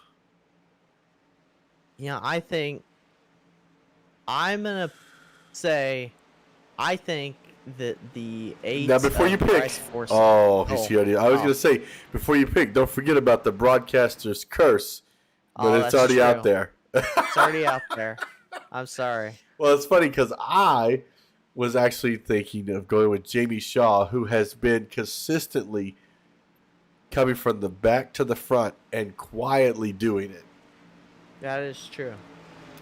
I was trying to look at drivers up here who've kind of had solid nights because I almost picked the 33, but I almost he's did too. Been involved so many. So is the 7, the 48. All those guys have been involved. You got the 020 though. He's had a pretty clean race with the exception of I think one caution he got into the back of the 7. Yeah.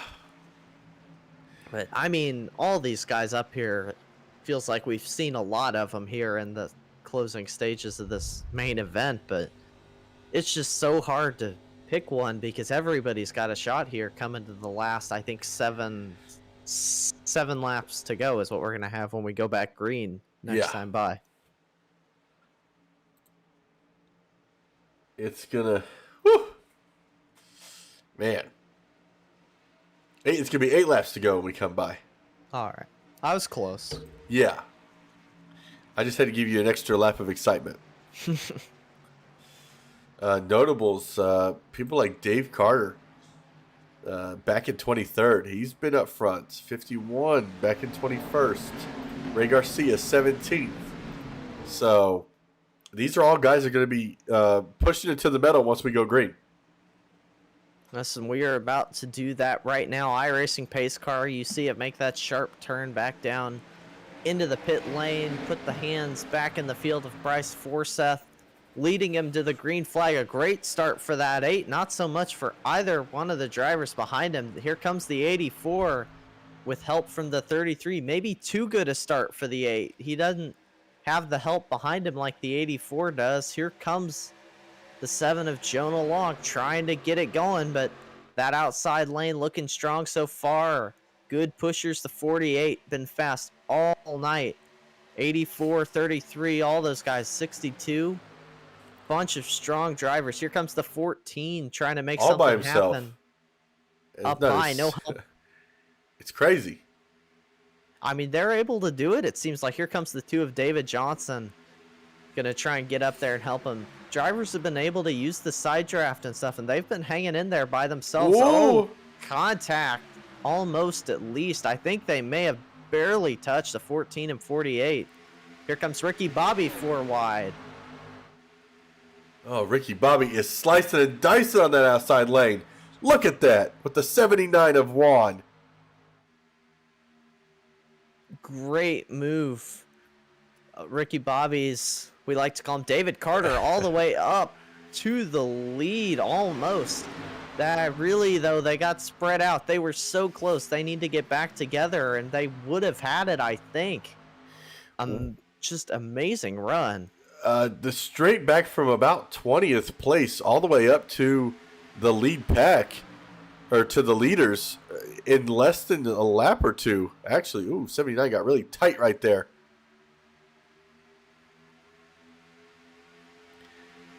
That outside lane is really trying to get guys lined up. They're getting a little more formed up now. 24 jumped to the middle lane, but they're starting to get people solidly up there, although it's more of there's not much place for people to go because they're 3 wide through the whole pack. Is the 79 and 48 almost to coming together. You were riding on board with the 8 race leader Bryce Forsyth. 33 right on the bumper of that 84, trying to give him the bump draft. It's just such a fine line you walk when you do that. They are 3 by 3 by 3. Look at this, folks. Everybody's 3 wide here. Ooh. Coming to 5 laps to go. This is insane racing. That bump just it scares me every time because every lap they're getting closer and closer together next to each other. So all it's going to take is one time somebody hits that bump just right, and they're going to end up hitting the car to the outside. I mean, it's just a matter of time before somebody in the back decides, hey, let's go 4 wide. I need to get up toward the front. And there goes the 14. Oh, man, contact. I don't. The 2 Johnson around. It's the only one. Everyone else stays going. Incident. 48 goes to the outside. Oh, there goes Rick. 66. Yeah, that was. Saves it, though. He gathered it back up. He's still in this race. See, the 98 fell a little bit off the pack. I think he was involved in the incident with the 2, but now these guys got to get racked back up.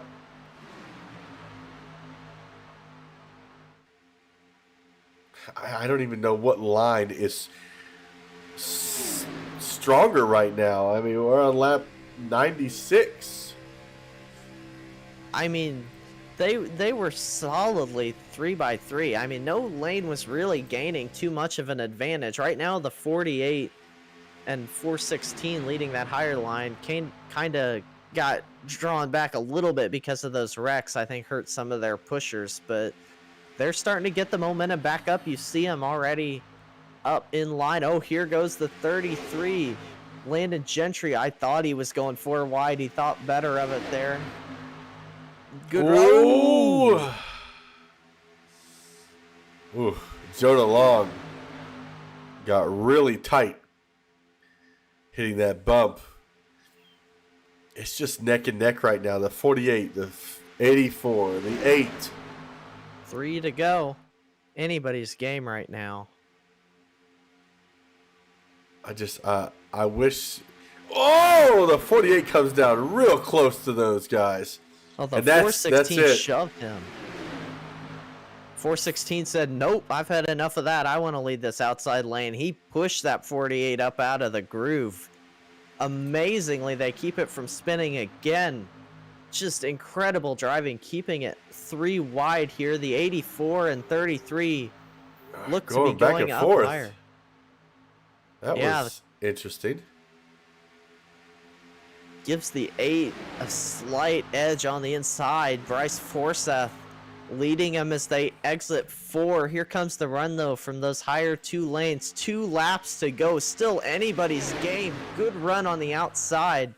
Dave Carter in the Ricky Bobby scheme. They've pulled up even with the leaders now. That outside lane started its resurgence. Oh, almost contact. 84, the Gosh. 33, almost to the quarter panel. 2 to go. Gotta make it. Something happened to the 90. I saw him go below the white line. Don't forget, this white flag comes out. The apron is open for business. There is the 51 looking 4 wide. Not a ton of help, though. Here comes the 905 slowly. He's one I've also been keeping my eye on. Had a strong run. Coming to the white flag lap, though. Here we go. 3 and 4 wide through the pack. 1 lap left to go. Anybody's game. The 84, 416. Oh, the Break ahead, there 33 goes- comes to the inside. He did it so smoothly coming down the front stretch. 4 wide. Oh, Oh, oh, there goes the 25. Gavin Gardner.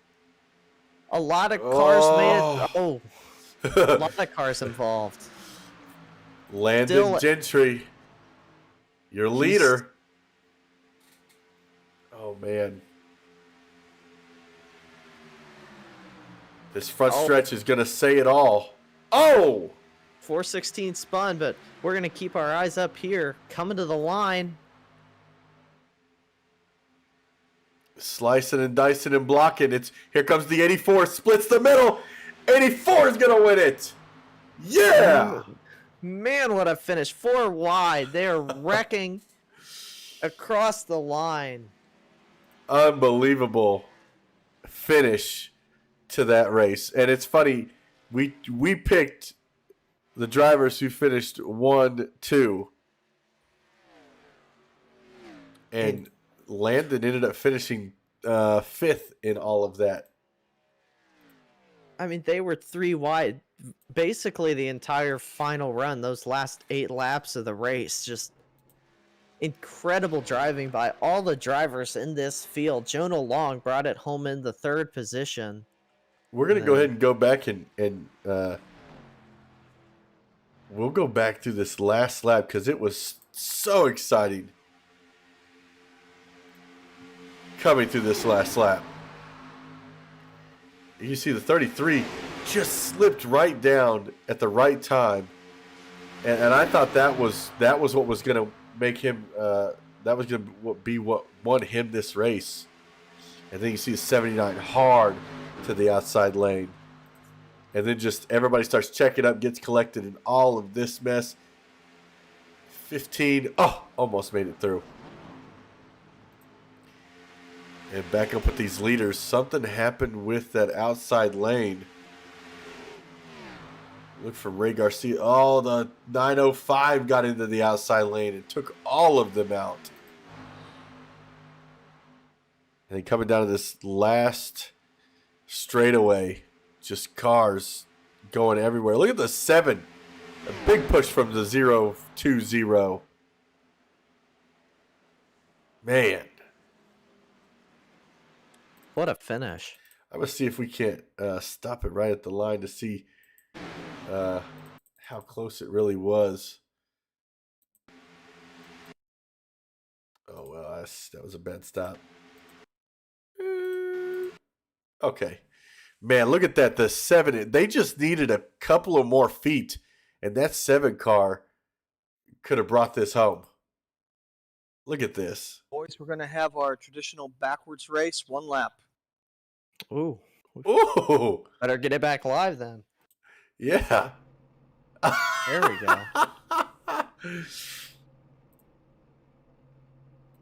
Let me know when you're live again. We're live. All right, stand by. Same for the trucks tomorrow, drivers. All right, here we go. Drivers in the back, scooch up more, please, towards the cars in front. There you go. More. Come on up. Come on up. Can't get a big advantage. Come on up, Landon. Oh, Paco, move up. All right, right there's good. Right there's good. I'm gonna count down 5, 4, 3, 2, 1, and you guys are gonna blast out. It's on. It's live on air. So here we go.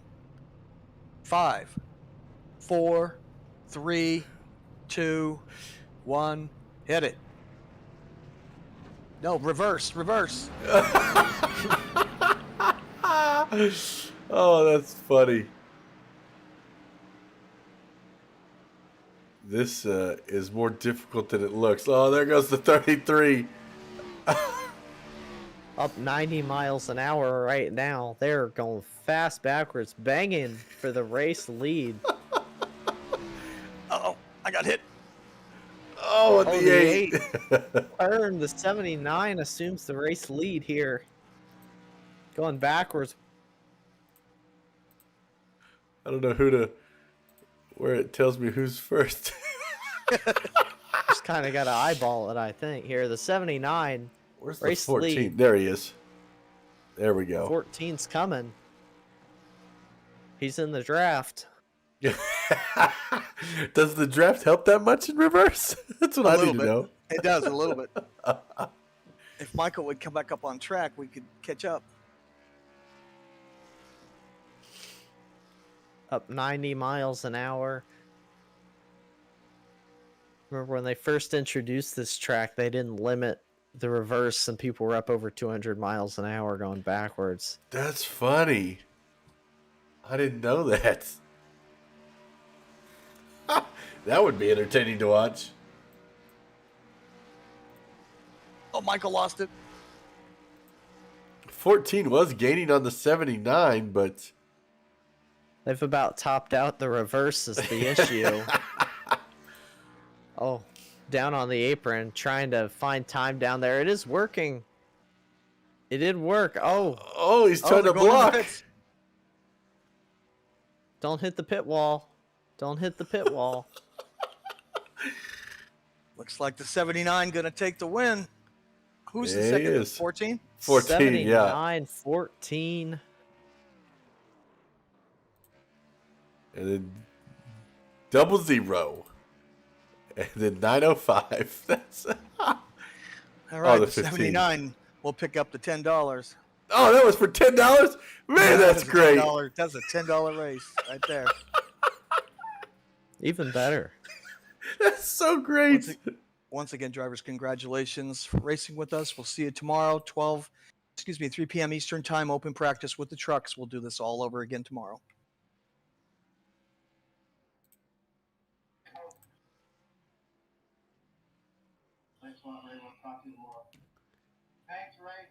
I have to say, that was one of the more entertaining races, both the races there. Yeah. I've seen a long time. We had amazing 3 and 4 ride to the See y'all finish. tomorrow.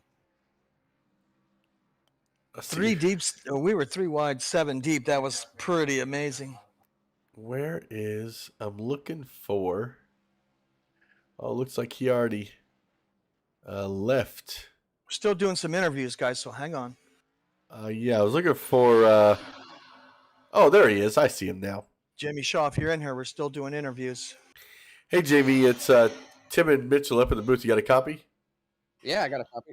Hey, man. So I was afraid I picked you to win there on that final segment. I was scared because the broadcaster's curse seems to always bring the people down. But, man, you were able to pull it off. Kind of take me through that final segment. Well, Landon there, he was doing a really good job bump draft, and then he got underneath of me, and so I just stuck with the middle lane there, and it seemed to pay off. Just split them at the end. I mean, that had to be one of the nerve-wracking – it had to be nerve-wracking the entire race, but at that moment with $100 on the line, man. It doesn't pay to lead this on this track here, so you're better off to hang back and try and catch a good run. Was there any point in time during the race that you felt like, maybe you weren't going to be able to pull it off? Which incident that I was in? Are you referring Exactly. to? That's why I asked. I had one there where the hood blew straight up on me. I couldn't see anything. It just it's such great racing here tonight. All you guys did such a great job. Great show all around. I don't even have a favorite moment because I loved it from the beginning to end. Even the heat races were exciting. Yeah, it was good back and forth racing. Ray does a good job putting these on for us. We appreciate it. Awesome. Congratulations, Jamie. I'm glad. I'm happy for you guys up there from Grand Bend, Canada. Yeah, Pull Grand away Bend, the Ontario. victory. Ontario, Canada. Good finish. But, the thing about the show is that look how many incidents we had. Guys went from the back to the front, from the front to the back, to the back to the front. You still have a shot at winning this thing no matter what happens to you. Yeah, that's true. Catch good draft in these cars. Some of the early accidents, we were having internet issues with some of the drivers. We had to remove a couple, and then some they just quit because their internet just was not cooperating, and they were causing accidents. Yeah. And Yeah, that's unfortunate. Yeah, just their internet just went bad. Their FPS went horribly bad. So we either asked them to go ahead and just punch out, or we punched it out for them. Yeah, just people are having bad weather around the way. Well, Jamie, congratulations again. Anybody you want to give a shout out to? Where'd my old man finish? He finished. Let's see. 14th. 14th. Still doing we'll interviews. Give a shout out to that guy Stand by. back there. 14. Danny Shaw, 62. P14. Yeah, we'll give a shout out to him back in the pack there. I mean, you guys were working really well together for quite a bit of the race. I see you guys take that lane right up next to the wall, and you just quite a few times slicing and dicing and been able to shoot through those holes that you created, and that really got you to where you won this race tonight. Yeah, just got to send it, right? Exactly. If you ain't first, you're last. That's right. Well, again, congratulations, Jamie, and hopefully we'll see you tomorrow. Alrighty, thank you. That was Jamie Shaw. We're going to bring down, I believe, Bryce. Yeah, Bryce. Hey, Bryce, it's Tim and Mitchell up in the booth. You got a copy? Yes, I do. All right, Mitchell, I'll let you take this one. Well, you were my pick to win. Disappoint. So, you came so close. What you need there at the end? Do you think you could have done anything different to just get that one more spot? I had a really good pusher in the 7, and I know Shaw is really good, especially up top there. So when it was just landing in front of me, I knew I'd be able to get around him, but doing that, you break the draft, and they all had a shot behind us. So. Well, we saw there toward the end of the race, you all were 3 and 4 wide for quite a few laps. Was there any strategy going on throughout the race to set yourself up, or were you just kind of putting it wherever you thought you needed to be and hoping it worked? I know the beginning stages it was pit at every caution, so that way, like at the end of stage 1, like I only had to put a gallon in to make it through the next stage, so I was able to come out in the lead after pitting from 9th. So that was going to be my game plan the whole time, but then, every time you get back up to the middle of the pack, there's a wreck. So it was really just getting through to the front, and once you're in the front, you had to stay there.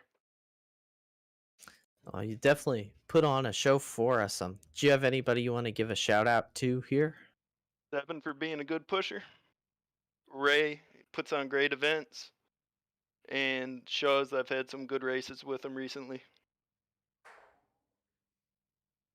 All right, well, thank you for talking to us, and congratulations on the great second place finish. Thank you. Yeah, congrats, man. Thank you. That was Bryce, second place finisher, and third place, let's see, Jonah Long. Jonah, he should still be here. Let's see. Is he still here? Oh, there he is. Hey, Jonah, it's Tim and Mitchell up in booth. You got a copy? Yes, sir. Man, coming home in third place, it kind of – I know you wanted to finish better. Qualified on the front row, didn't have to worry about any of the heat races. How was that for you? Like, you just kind of qualify in and you just sit there and wait for the big race. I was just sitting there in our channel with our guys, just spotting them, making sure they get into the big race. And what was your strategy heading into a 100-lap race with stages like this here at iRacing Super Speedway? Just me and the guys pitting at every single caution so we can get a jump on the stage break. And that was you kept coming to the front, to the back quite a bit. You got caught up in quite a few of those wrecks. I just, how do you battle back from something like that keeps happening to you? You just gotta trust the process, man. It's in these ARCA cars, it's not that difficult to get back up to the front, but these wrecks happen, man. It's unavoidable. Yeah. Well, great showing tonight. Coming back to finish strong in third place. You had a really great run there coming out of 4 right next to the inside wall. A couple more feet, and you guys would have had that. Oh yeah, me and Simon, we were setting it up before the next corner. Simon told me when we get on the front stretch, just go to the yellow line, so I did. And we almost Fantastic. had it. Well, anybody you want to give a shout out to? Oh, definitely. My family, for watching me and supporting me through the whole race. Simon Regis for being such a good pusher, and Bryce Forsyth for just holding a straight line so I could push him good. Awesome. Well, congratulations again, and hopefully we'll see you tomorrow. All right, thank you guys. Awesome. Well, Ray, you got any closing thoughts on today's race? They're always exciting. I like the action. I was up front the first half of that race. I was just cruising around in fourth, P4, P5, and just holding my position. And then we don't know what happened with the. I had the lead just before the stage break, and matter of fact, I wanted to look at that on replay. And then the kid that was in second, I moved up to the wall to give him the inside, and he just came up and made contact and spun me. So, we don't tolerate that. So we removed him from the track. So I still have to review that. I'm not sure what caused. Why would he do that? It was really silly. We were the only 2 guys up there in first and second place. I think it was a 16 car, right? I think. I don't really know. I have to go back and look because I'm not sure what car it was. They had that big wreck, and then we had a breakaway, and I moved to the high side. I was going to let the 5 and the other car have the inside, and then he just came up and made contact and spun me around. Not sure what happened. Yeah. Well, again, Ray, thanks for bringing us on board. Great racing. Mitchell, any closing thoughts from you? I just thought it was a great race. Thank you, Ray, for having me in the booth, and Tim, thank you for giving me the chance to do this. I had a ton of fun watching it with you all, just like everyone else, and yeah, it's Tomorrow we rack it back up with the trucks, and look forward to talking to you guys tomorrow. All right. Thanks a lot, Ray. Well, from everybody here at 10-4 Broadcasting, I want to thank you all for watching along for us. Make sure tomorrow, same time, different vehicles. Going to be racing in the trucks, but still the same action is going to be happening right here on 10-4 Broadcasting. You can subscribe to us on YouTube, watch us on Twitch, Facebook, whatever you like, 10-4 Broadcasting. Be sure to check us